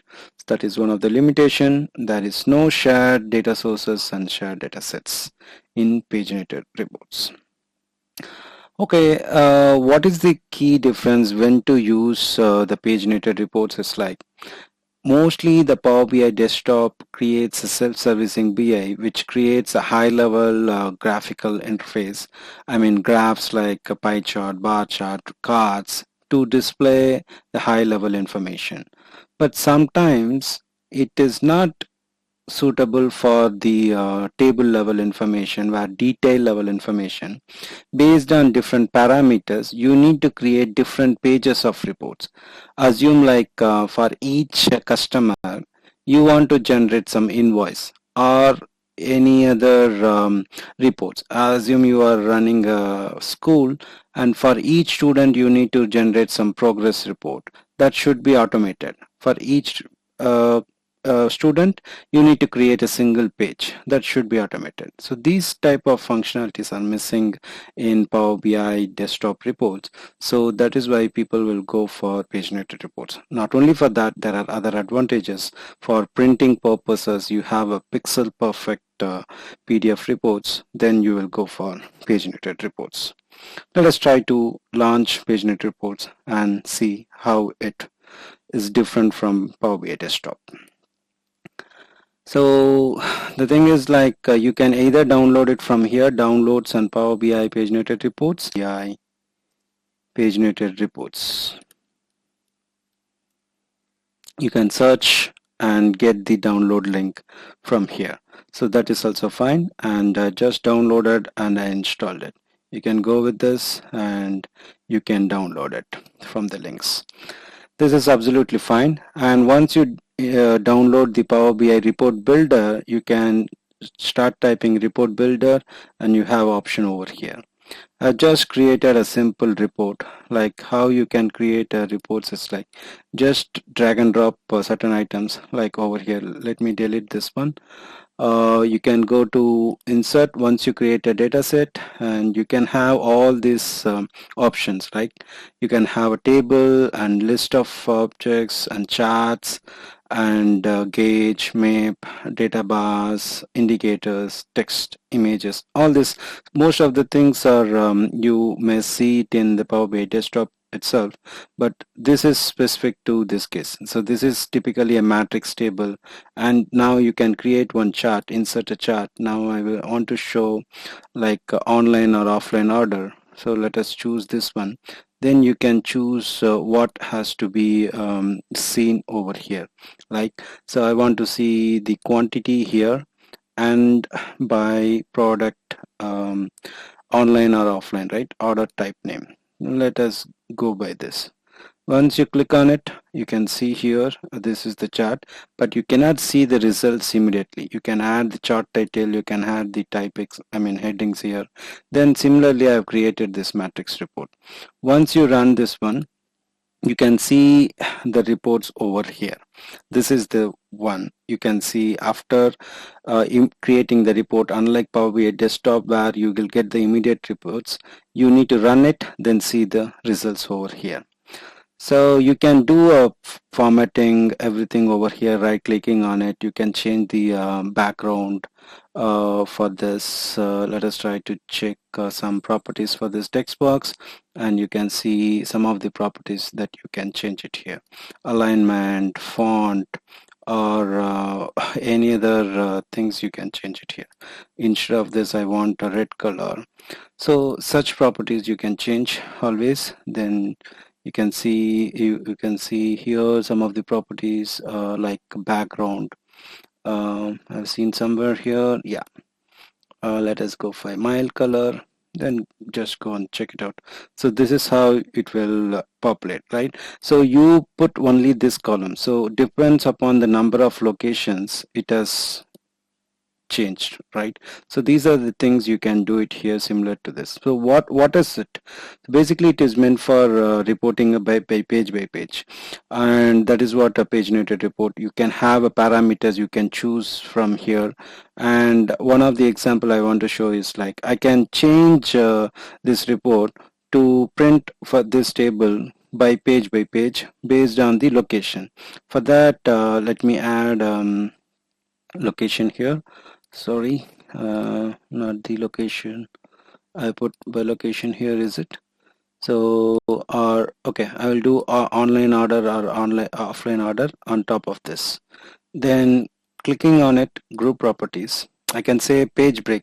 You break the page based on these group, right? Also start at the start of the group, something like that. When you press it, when you click on it, okay, like online shop is one option, and next page it will go to online order, right? So on shop is one of the item, and online order is second page. It moved to the second page. That is how you can able to control different pages. As I said before, if you have multiple students in your you are running a school, you want to generate a report for different students, you can split by the page. You can customize in number of pages. This page you can have this many rows, in another page you can go to another rows. So these kind of adjustment you can make. That is what a paginated report is meant for. So if your requirement is based on such a things like customizable pixel perfect reports, you can go for it. There are other options we are going to explore, as I'm going to demonstrate the complete playlist, how to start from the beginning. Let us try to check deep in our paginated reports playlist. Now let me try to deploy this report. Now you can publish through your Power BI services. So I've logged in, and once you deploy it in the Power BI services, you should have a premium workspace capacity. Once you deploy it, you can go and check it out. It will work properly. Only thing is, like, you need to configure the gateway properly. The sales workspace, this is not a premium per user. You cannot deploy it here. Once you deploy, it will not allow, since it is not under premium, and you need to deploy it in your premium per user workspace or premium per capacity workspace. This is what about introduction about the paginated reports. We will see more about how to create from the scratch and what are the things you can do it in paginated reports in our upcoming videos. If you like this video, hit the thumbs up button and comment below for queries. Do remember that data is your asset. Where in this video we are going to see what are the AI capabilities you will get when you have this premium per user license. Let us check it out in this video. If you're new to this channel, hit the subscribe button and press the bell icon for notifications. So these are the different features you will avail with Power BI Premium per user, along with the Pro user, whatever Pro user used to get. There are other advantages or features you will get, but these are the top notch. In this video, we will focus on advanced AI, that is text analytics, image detection, and automated machine learning. I'm not going to focus much on this. I will cover the text analytics like sentimental analytics, and you can also have some other kind of text analytics that is provided default by Microsoft. Let's check it out in this video. I'm in Power BI now, and I got some data set where you will have some such comments, right? Whether it is positive or negative, and this is the duration of the tweet. It is from a Twitter, and what is the age and country from where they have commented, and for this, whether this particular user or this comment, whether it's a positive comment or negative comment, that is the sentimental analytics, right? So doing it manually will take time. So for that, we'll go for data science projects, AI like NLP. Those kind of stuffs are called machine learning. Basically, this is one of the NLP project that comes under the umbrella of data science. So in Power BI, how it will be useful, like, we have something over here that is AI insights. So this facility comes to you when you have a Power BI premium per user license. What we are going to do, whether this text, whatever he said, is a positive comment or negative comment or neutral, right? That is what we are going to predict. So let us try to use this functionality. So go to text analytics, then choose the column that you want to get the sentimental. Let us try to get what are the text analytics you can do it in from Power BI, right? there is not all the NLP features you can implement. So whatever Power BI provides here are the most common text analytics, right? So you can see this is the detection of language. When you use this text analytics that function, then it will detect the language, what language they have used. Now here extract key phrases. So what are the key phrases used, right? You can have a very big paragraph or things, and you can extract what is the key phrases from that text. That is this particular functionality. In our case, we'll go for score sentiment. So I choose the text, this text column, and if you have a language, if you assume like you have for the same text you have different country or language code, right? In that case you can choose this one, but in our case there is no language, it is mostly in English, so we will ignore it. Then you need to choose here based on the premium per user or premium per capacity. In our case we'll go for this, so that is the superpower we'll get. And let us click on OK. So your duty is to just click on the some buttons, then just press OK. Then what happens, it is trying to pass all these rows and try to get the sentiment score for your records or data. So it will, what it will return is like it will return the scores between 0 and 1, 0 being the lowest and 1 being the more positive. So 1 means he's happy or it is a positive comment, and 0 means it's more negative and is not happy. So such a thing we can able to classify. So after we get that column, you need to group it out to make it more visual, because the values between ranging from 0 to 1, all the point like 0 0.01 or 0 0.51, 0 0.52, it will be more than hundreds of values, right, based on the different scores. Let us wait for the score. Yes, it has come. You can see the score sentiment, and this is an average.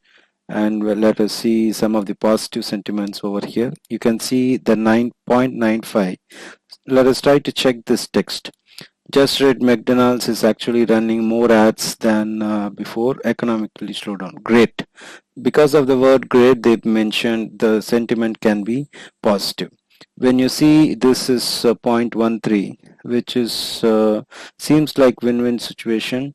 No. We need to check it for this. Oh no, I just read they are going to do remake of Girls Just Wanna Have Fun. Stop it, Hollywood. Just stop. So it's saying like something like stop it, some kind of harsh words that makes a negative sentiment, right? That is what it is, 0.13. So this is what sentiment analytics, that you, in order to build such a system, in order to get it, you need to understand the NLP, you need to train your model, everything. But in terms of Power BI, they have trained a lot of words like this on their own. Then you are using that model. Internally, it is going to call one model that is deployed in the Power BI in some location, right? That is the logic behind that. So in terms of text, you can do all the services like key phrase extraction, language detection, and sentimental analysis. In case of image, you can go for vision, and you can also use the Azure machine learning tools as well. So I hope this functionality is like premium capacity. I'm pretty much not sure. Once I'm aware of this, I will definitely make a video on this. For now, then what you can do based on the values over here, we can categorize from 0 to 0.25, it will be negative, and 0.25 to 0.50 or 0.50, it will be close to negative. Then 0.50 to 0.75, it's neutral. Then 0.75 to 1, it will be positive comments. Based on this, you can create a custom column that we are aware of, those who are familiar with Power BI. So then you can visualize. Once you close this one, these columns will act as a normal column in your Power BI reports. From here you can create the visuals that most of the people are aware of who are watching this video. So this is the power you will get. And one more thing I want to show here is like the auto ML functionality, where you can able to create your machine learning models. Where you can create is like you need to go to data flows. Once you have a data flows, right? So in the data flows, there is option over here. I have created one model, prediction model, where you can create your machine learning model. Let us try to create one, add machine learning model, and you can go through these steps like select column to predict. So this is sales, and you have some column, what columns you want to predict, right? So I don't have any classification. Let us go for item type. I don't have a proper data set to create a machine learning model. Just you want to aware that what kind of capabilities you will get. I'm just choosing the item type, right? So basically from the input table, you want to choose whether this customer will buy it or not, right? That is the binary prediction. And the another thing is like you can have a general classification, as it mentioned, the classifying credit card applicants into groups of those who have good credit, bad credit, or those that require further analysis. So you can have a different kind of classification. So your outcome should be like that. So here the sales and this outcome, whether if it is a binary, whether the what you are going to predict, you have to train your model. First of all, like you based on the different parameters. If this customer is 30 to 45 years age and he is having this much salary and he is living in Chennai or the main cities, then there is a possibility that this particular customer can buy the product, right? Any new products come. So this will be trained based on the old data. So that is what it is. So outcome column, you should already have some column here, that is whether this customer will buy or not. And all the inputs are from here, like what is his age, what is his salary, where it is he is located, everything, right? And that is what it is binary. And general classification, like there can be like he is having good credit score, he is not having a bad credit score, and then he require further classification. There are 3 to 4 or many classifications kind of prediction, then you can go for it. Regression model, it is like predicting numbers, how much he can purchase, right? That is the one. So just we will go and see how it works. So we will go for general classification in this case. So what are the things you need to apply, right? Input, give it as input. As I said before, from which location, what is his name, what is his customer group name, from which city, what is his salary. There is no salary details here. I'm saying what are the inputs you need to provide to your model so that it will train. So those things you need to select here and then click on next. Then give a name to your model like sales, purchase, sales, product, prediction. Okay. See, typically I don't have any data set to train the model. I'm trying to explain how you can build a machine learning model. This is not the way you can build a machine learning model, but Power BI team has made auto ML. Automatically, this is all these things you might have code these things, but here in Power BI, for the Power BI premium per user, they are giving you this facility. Save and train. Now once you do that, and there are certain settings you can do, I will do definitely a better video on this, especially related to machine learning model. But for you to aware, like just give you a glimpse about the Power BI premium per user AI facilities, I'm trying to create this model without having proper data set. So once you create it, we will see the model, whether it's trained or how you can deploy everything in our upcoming videos. But for now, we have seen like the different AI facilities you will get when you have Power BI Premium per user. The Analytics with Nags channel contains the free content worth 1000 US dollars or rupees 75,000 worth.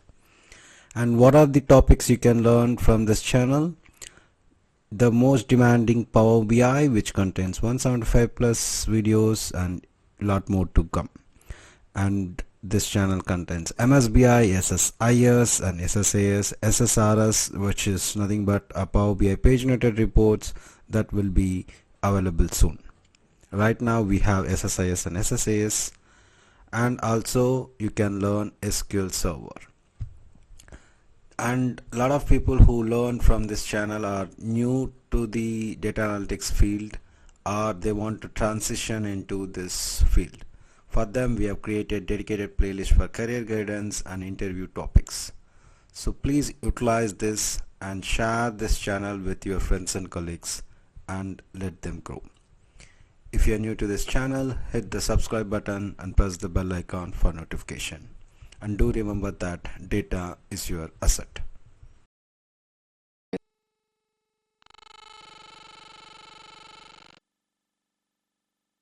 Both pro and premium per user licensings.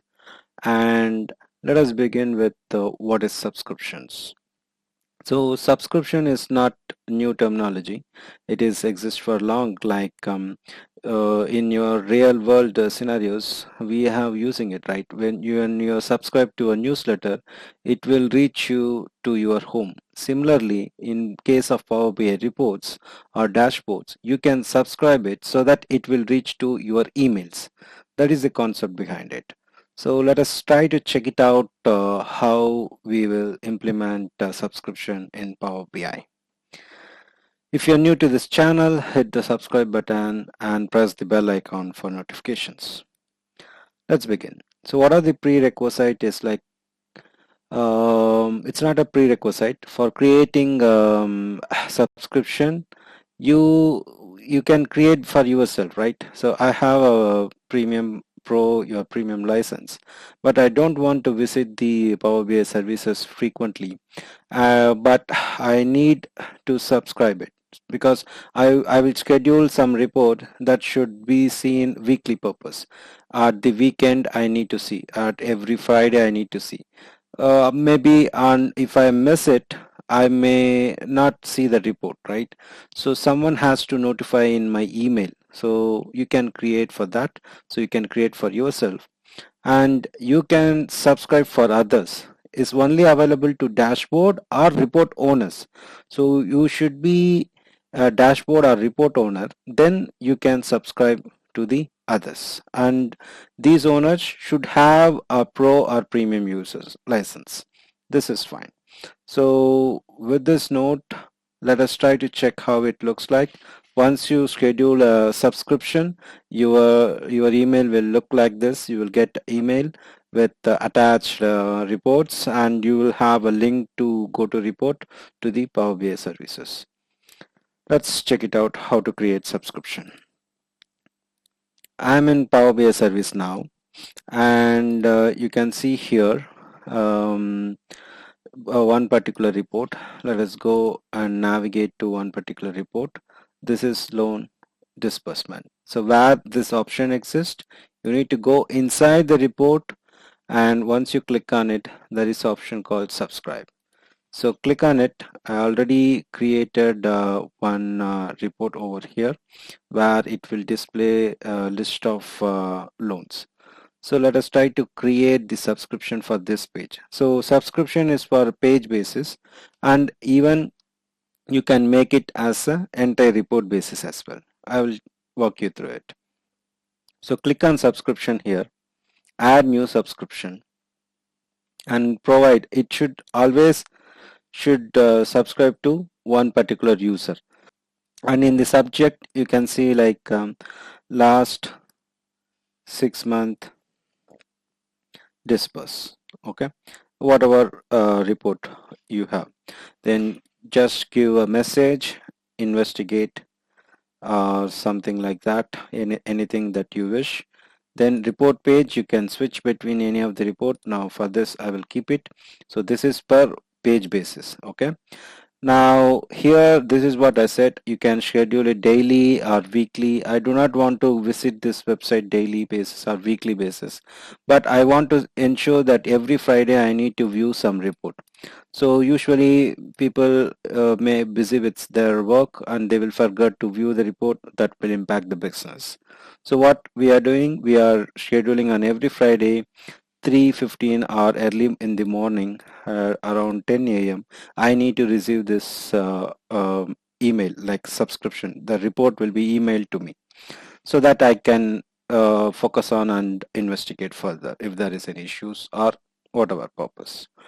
Then you can see like access to this report, link to report, all these things should appear in along with the email or not.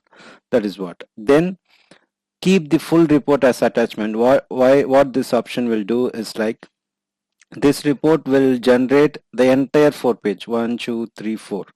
So all the pages will be included as the single PDF file. That is what this option is doing. Otherwise you need to create subscription for each page. If you want the entire report to be emailed, then choose this option. Otherwise you can add as a new subscription. Then click on OK. So we have created last 6 months. Loan disbursement is our subscription name. You can change the name. Then you can go and check it out here. A new subscription is added, and sometimes you have scheduled this subscription, you want to switch it off, so you can switch it off here always. There is no worries. I mean, once you switch it off, it will not scheduled, right? So that is what this option will do. That is the thing. And once you run this subscription, you can add, I mean, you can add multiple members. One more thing is I want to highlight here, like this is the free user, and when I press the free user, you can see subscribed users receive report attachments with data based on your permission. When I save and close, it will say free users can only be subscribed to reports or dashboards backed by premium capacity. So this particular user, you cannot have the free capacity users, you cannot send email. So you should also have a pro license by minimum. That is what I want to highlight.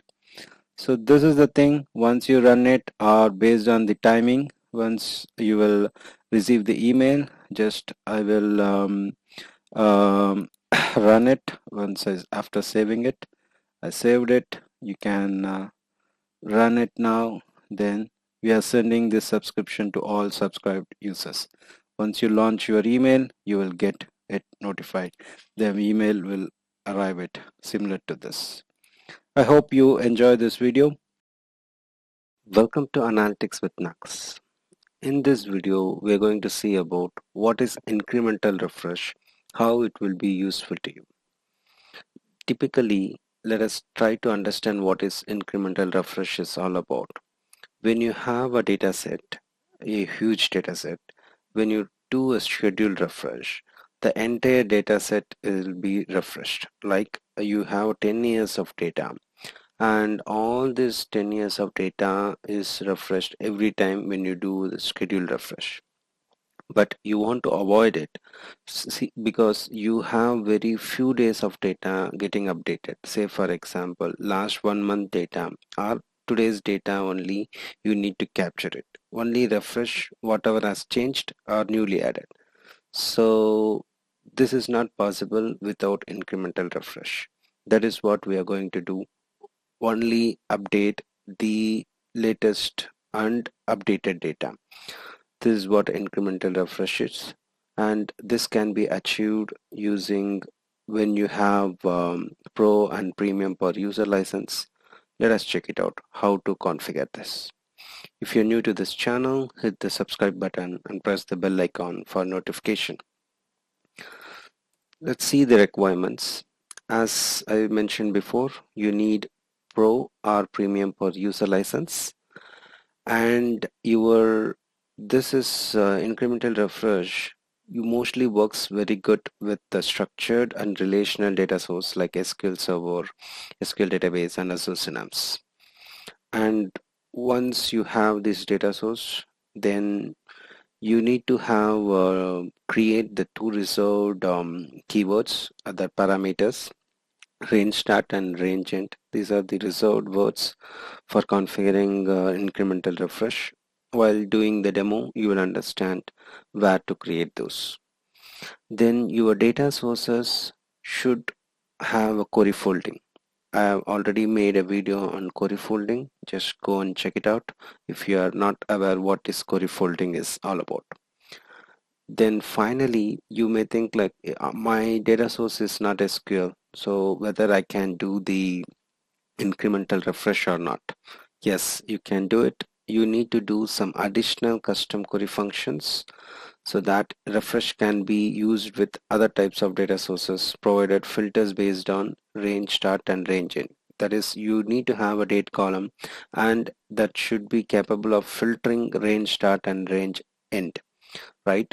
So this is what the requirement is. Once you meet all this requirement, any one of them, once you satisfy this, then you can configure it. If someone may still not aware or understand what is incremental refresh, for them, I'm just showing it in a diagrammatic way. Like without incremental refresh, what will happen is like you have a sales table and you have schedule refresh, right? This is in service. Your sales table will reside in on-premise or cloud, whatever, wherever. When you do a schedule refresh, the entire table, it contains 10 years of data. The 10 years of data will be refreshed every time. When you have an incremental refresh, what will happen is like your sales table remains same and the schedule refresh you will configure two tables. You are not going to create anything, just configuration will do. This historical table may contain last 10 years of data or last 5 years of data, and your another table will be created that will contain only your latest updates and new records. So history plus updates table. Then your data set will combine the result set from here, because as you can see the last 10 years data you are not going to touch, right? It will not change, but the current year and the new records you need to refresh. So you need to refresh only this data every time when you do a schedule refresh. That is the basic idea. So only this will happen. This will be stored only once you do the deployment for the very first time in the services.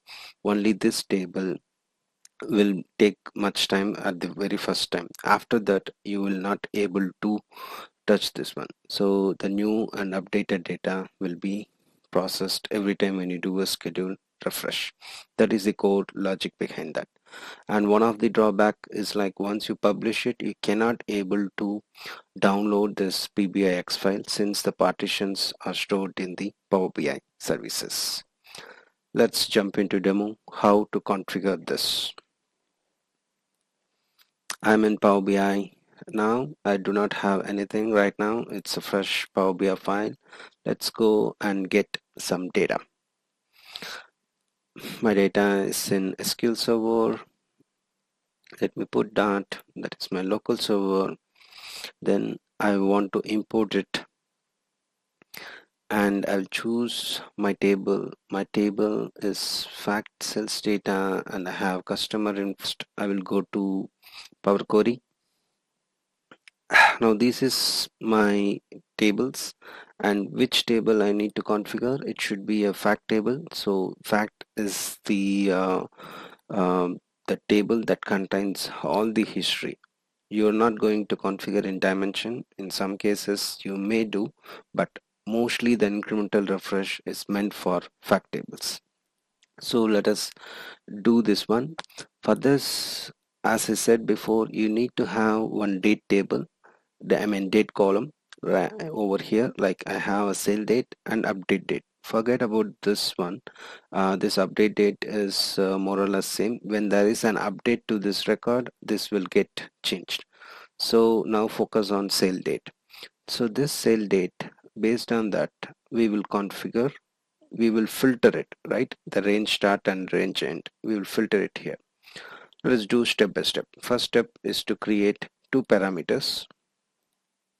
So click on manage parameters. So click on manage parameters. This new parameter here, you need to start typing range, put exactly same like this, range start, then the type should be date time, then the value over here is 2020, then click on OK. Similarly, create another parameter, namely range end, then the type 2020, and the value is going to be 31/12/2020. Okay, this is fine. So now basically we have created these two dates, and you may have a question like how it will be configured. Now this range will be filtered in the fact table, and that is what. So you may think like you filter only for 1 year, how the history and other things will be changed, right? The new data will be appearing. So those configurations we will do after this step. Those will be overridden at the services. These values will be overridden, right? So let us try to do the first step to filter this data based on these two range.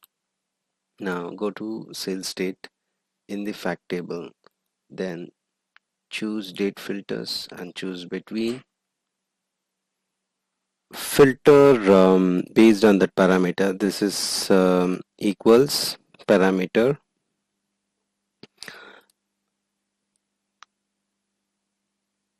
This is after, or is if after or equal to. This can be anything. Just you can press is after or equal to range start. Then you choose the parameter. Then here is before or equal to. From the parameter you choose range end. So this is the configuration you need to make, which meaning like you filtered for this particular year. Now you can see the data contains from 2021 till the December the 31st, but there is no data for 31st. That is absolutely fine. Now this is the first step you need to make. We are done with configuration in the Power Query, and you may have a question like what happens when you do not have a sale date. You might have connected to the integer column, the sale date key, right? So you need to create one date column here in order to configure the incremental refresh. So from the integer you apply some mquery to generate the sale date, right? That is the thing you need to do. Now once you do the close and apply, let's try to load it in the Power BI desktop for the 1 year data. It is loading now.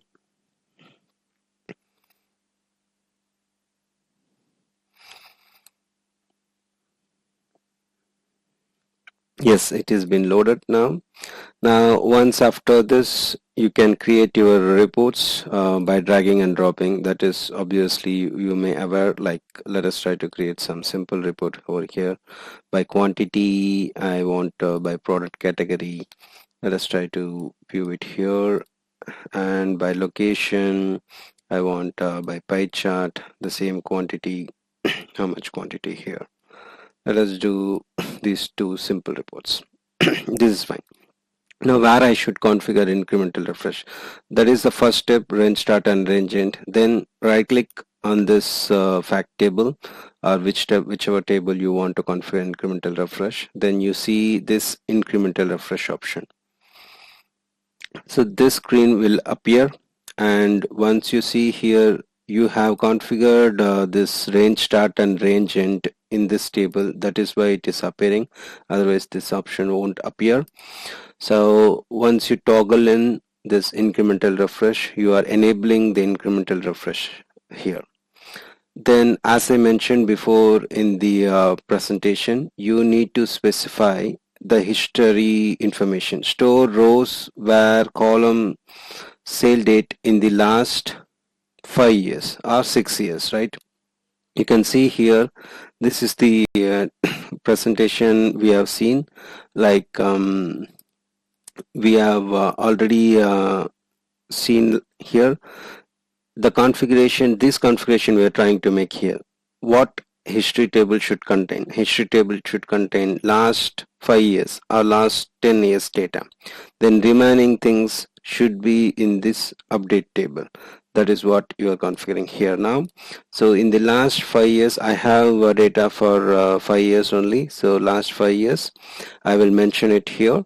Then refresh rows where the column sale date in the last. Okay, so this is your configuration. This information depends upon your business. Some business, the data will be changing, data won't be changing more than 10 days. You will update the records for the past 10 days or monthly basis. Let us go for 30 days. My data won't change for last 30 days. This is the mandatory fields, that is table, store in the history, then how many days you refresh should update, right? I mean your data will get update 30 days. That's it. These are the three mandatory fields. Then these are the two optional fields. We will take it up in a separate video. The detect data changes. This is like you don't want to update even for 30 days. If you mention some column over here, like as I mentioned before, the last sale date and last updated date, you need to choose this particular column, right? So the sale date is for filtering the range, like for incremental refresh. The update date is for change direction.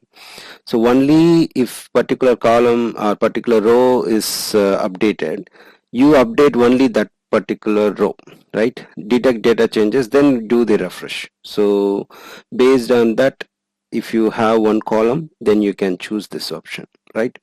Then only refresh complete days. So it is not like consider the whole day. If you scheduled it for 5 a.m. or 6 a.m., it is not a complete day.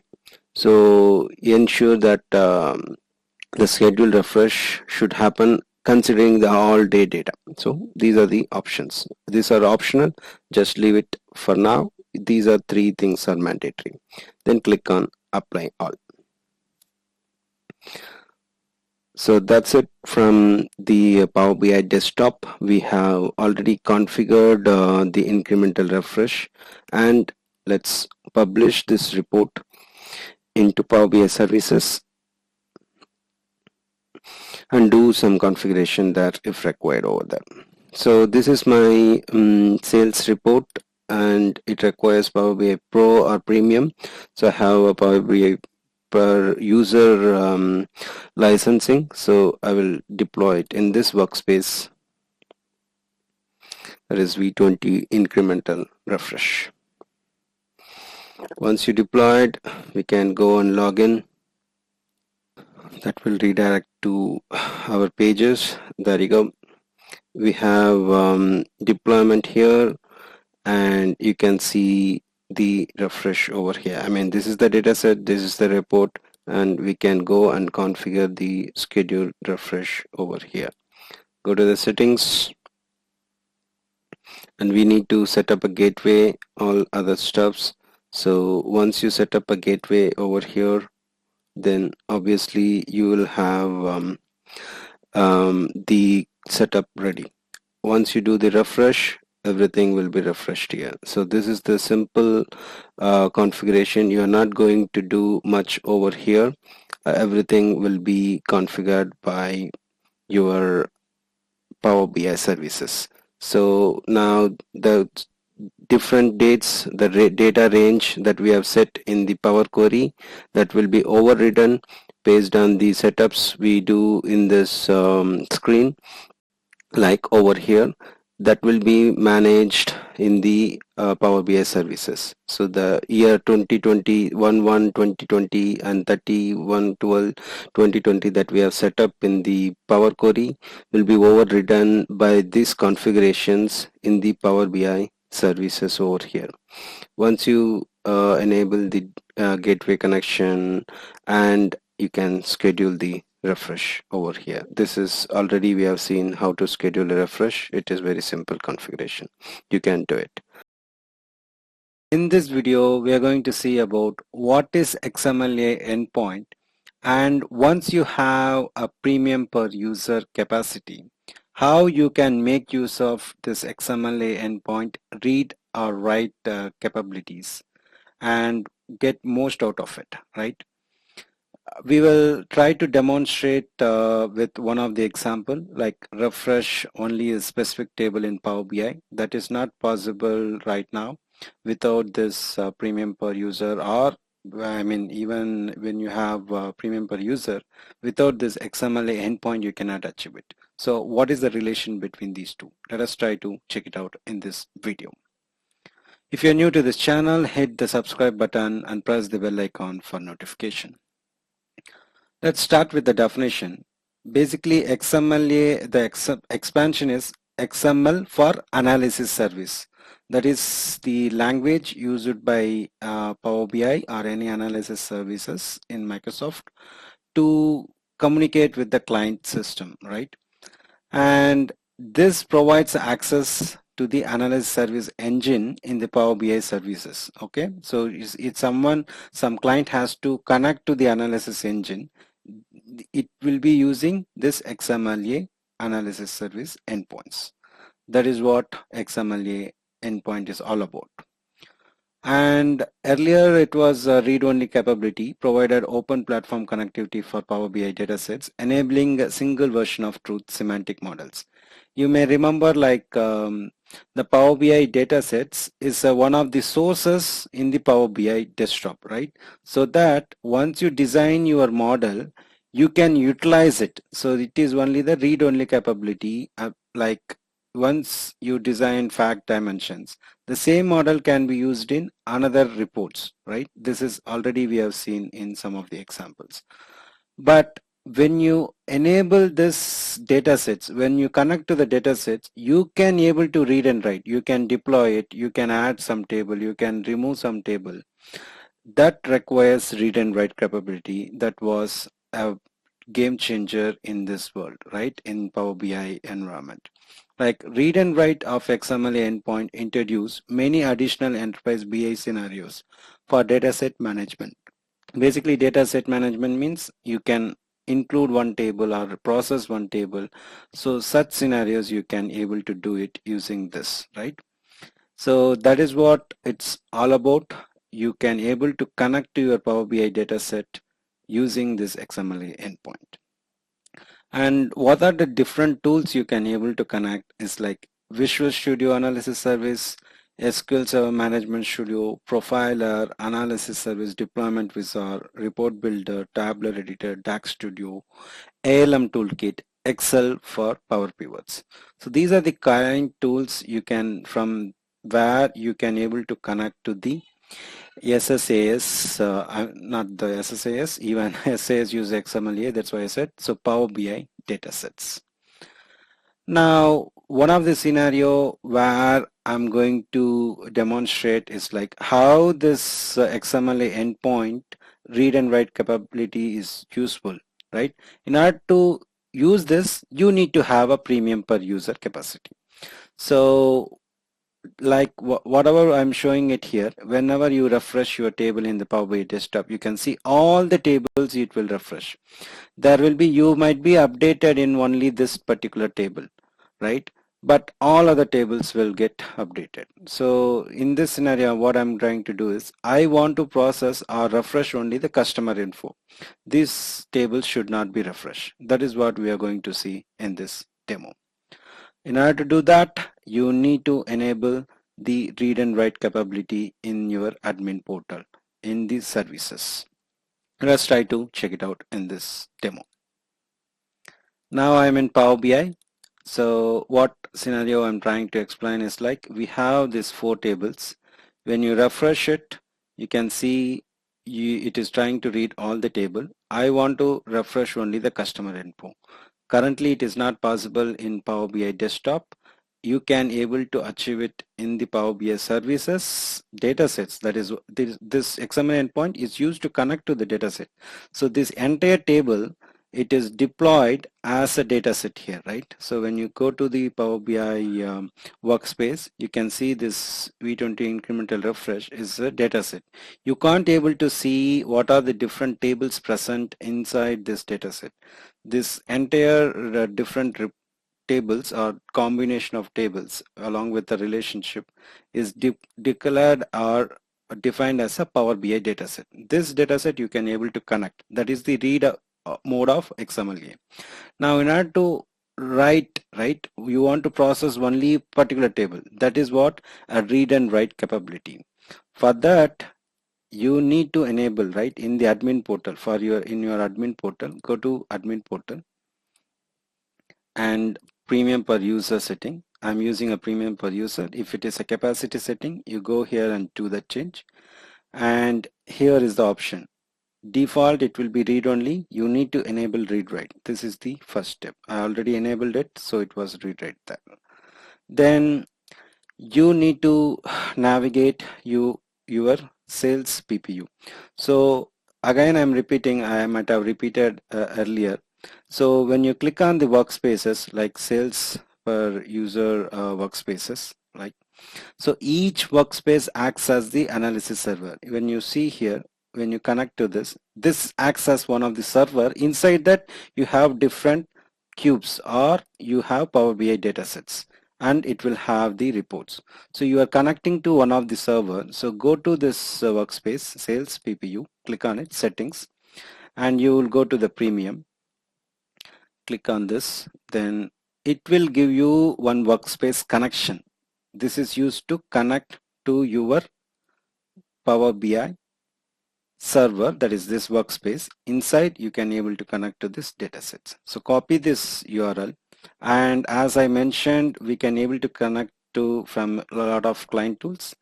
Today I'm going to demonstrate using SSMS.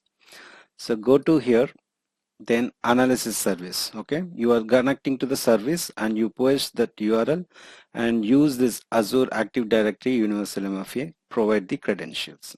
I already logged in. I hope it will not ask for the passwords, so it will connect. In your case, it will prompt you for a password and you can connect. So you can see here each Power BI data set, that is all these things, right, is categorized as the database here in the management studio. Underneath you find the tables. So this way, now using XMLA endpoint, you can able to read this data, right? So you are seeing it here. As I mentioned, you can able to, one of the advantages is having read write capability. I mean, enabling read write capability, you can refresh single table here. I mean, you can able to refresh the entire table from here, right? The process database, when you click on it, it will process the entire Power BI dataset. So in your specific case, like you want to process only a specific table, so you go here and process table. There are a lot of options you can choose from here, like process data, process full, and process default. It is a big topic. I can cover it later. For now, you can choose only process data. So choose this customer info process data, as I mentioned. Now it will prompt you for processing the data. So by this way, you can able to process only a specific table, right, in your data model. And moreover, when you choose to process default or process full, if it is a dimension table, all the related tables also get processed. Okay, you cannot skip that one. That is the concept behind processing, right? So if there is no interrelated table and you want to process only one particular table, these two are not related or the dimensions not related, in that case, this example works perfectly all right. So now you can see processing in progress. So 326 rows transfer, only this will get affected, right? So this is how you can do it. Now you can go and check the properties where this particular table is processed today 9/6/2021, whereas the fact table is not processed for long, so it will be around 25. So it is not processed for 1 month. So it is my demo environment. So I hope you like this video. In this video, I'm going to talk about workspace roles in Power BI services. And all these videos we have seen like how reports can be published in Power BI services, and we are aware, right, Power BI services is meant for collaboration and sharing. So now in order to have a collaboration, you need to provide a workspace. The workspace should be shared by multiple people, and if it has to be shared, what kind of roles the other person should have, right? That is what we are going to check out in this video. If you are new to this channel, hit the subscribe button and press the bell icon for notification. Let's begin. So what are the different roles available in workspaces is like admin, member, contributor and viewer. So these are different roles a person can have access to the workspaces. So as the name indicates, admin, he has all the privileges, and viewer is very simple. He can able to view, cannot do any modification as kind of read access. And member and contributor is little tricky, and we will try to find the difference in the Microsoft website itself. Let's move on to the roles in new workspaces in Power BI. As we discussed here, you can see there are 4 roles, admin and member. So admin can have all the accesses, you can see here, and viewer, he can view and interact with, okay, that is the 2 access. Whereas the member and contributor has a minor difference. A contributor is somewhat lesser privilege and more privilege than the viewer access. Okay, the order comes like this is having least privilege, and this is the second least, then followed by a member, and admin has the highest privileges. So contributor, what he can do, he can do future dashboards and reports on colleagues home, create and edit and delete the contents in the workspaces, right? What access he do not possess, you can see manage dataset permission, update an app, share an item. This is some point is mentioned below, we will check it out. Publish and unpublish, change permission for an app, add members or others with lower permission. The contributor cannot add members, okay, but a member can add other members as well. So these are the different rules. What is the core difference between member and admin?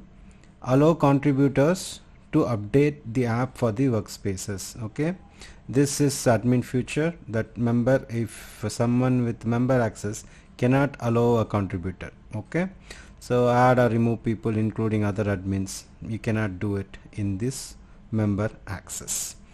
So with this note, let's try to understand what I'm talking about, and we will proceed further. We have this Power BI report, and let me deploy it. I'm logged in using AWN Nag1 and have workspace text access. I'm deploying this report over there. I already published, so it's asking me for access, I mean to replace it or not. Yes, I said yes, then I replaced it. So this is the user I have, and you can see this is the workspace. Those who are not aware of what is workspace, I strongly recommend to watch my previous video where I discuss what is this workspace all about. Now this text access is created by Nag user, okay, and he has some reports, and there is another user available for me. He is Matin, okay, and he doesn't have any workspaces. You can see no workspaces for himself, and he has its own my workspace also, its contents are empty. So what is the main agenda here? Basically, in a collaborative work environment, a single workspace has to be shared with multiple users, right? So that Nag as a user publish this report, he is not available, then another user can take up any task or any changes in this report and do his task, right? Or any changes in the dashboard required, he can do it. That is the main purpose of it. So just how to provide access, you can see here access, you can see here the different roles available: admin, member, contributor, viewer. As we see whatever we have, let's start with giving Matin a viewer access here. Okay, I will say Matin Varu. Okay, this is the user and I have given him the viewer access. Let's provide access here, then close it. Okay, I have provided the access, and once we go to Matin login and let's see and refresh the list over here, so this particular workspaces has been given to Matin now. Now as you can see here, he can able to view the dashboard, I mean to say the read access. So some of the properties whatever as a read user can get is like he can able to get embed or export access. Hold on a bit, we updated look for the reports, no, not required. Actually I deployed with the page 2 which is empty, that is fine. So now you can see he can able to see all the reports available in this dashboard, and this is the access rights he can able to provide. So as a read user, he do not have access or privileges to do other settings, right? What do you mean by other settings? He cannot able to add other members in this dashboard, right? So you can see this user have a access bar where he can able to add members because he is the admin, Nag user. Okay, that provision itself not available. Then what I need to do now, I will change him to contributor. Okay, or let us do it as a member, then close it. Okay, I have closed it and go here and request access here. Now you can see when I do a member, he can able to add other members in this group. So there are other members in the group. It's Nags user. Let us see whether he can able to add. So he can able to add other members. So for him, he can do any changes or not, he can do it, right? So these are the different access mechanism. So to aware what are the different roles used to have, right? Some members should have only the read access to the workspace, some members should have only edit access to the reports, and some of the members as admin you need to focus on these two roles. Okay, the administrative part you can go for admin and member, and some people who has role do not have a provision to give access to the reports, right? Only they need to contribute to the development part. Okay, these two are for the contributors for the development. Viewer can be a business user, data analyst, whoever it can be. So based on this sheet or this page, you can provide the respective access so that a single workspace can be shared between multiple users, and you can collaborate and you can productively work on the same reports. The Analytics with Nags channel contains the free content worth $1,000 or rupees 75,000 worth. And what are the topics you can learn from this channel? The most demanding Power BI, which contains 175 plus videos and lot more to come. And this channel contains MSBI, SSIS and SSAS, SSRS, which is nothing but a Power BI Paginated Reports that will be available soon. Right now we have SSIS and SSAS, and also you can learn SQL Server. And a lot of people who learn from this channel are new to the data analytics field, or they want to transition into this field. For them we have created dedicated playlist for career guidance and interview topics. So please utilize this and share this channel with your friends and colleagues and let them grow. If you are new to this channel, hit the subscribe button and press the bell icon for notification. And do remember that data is your asset.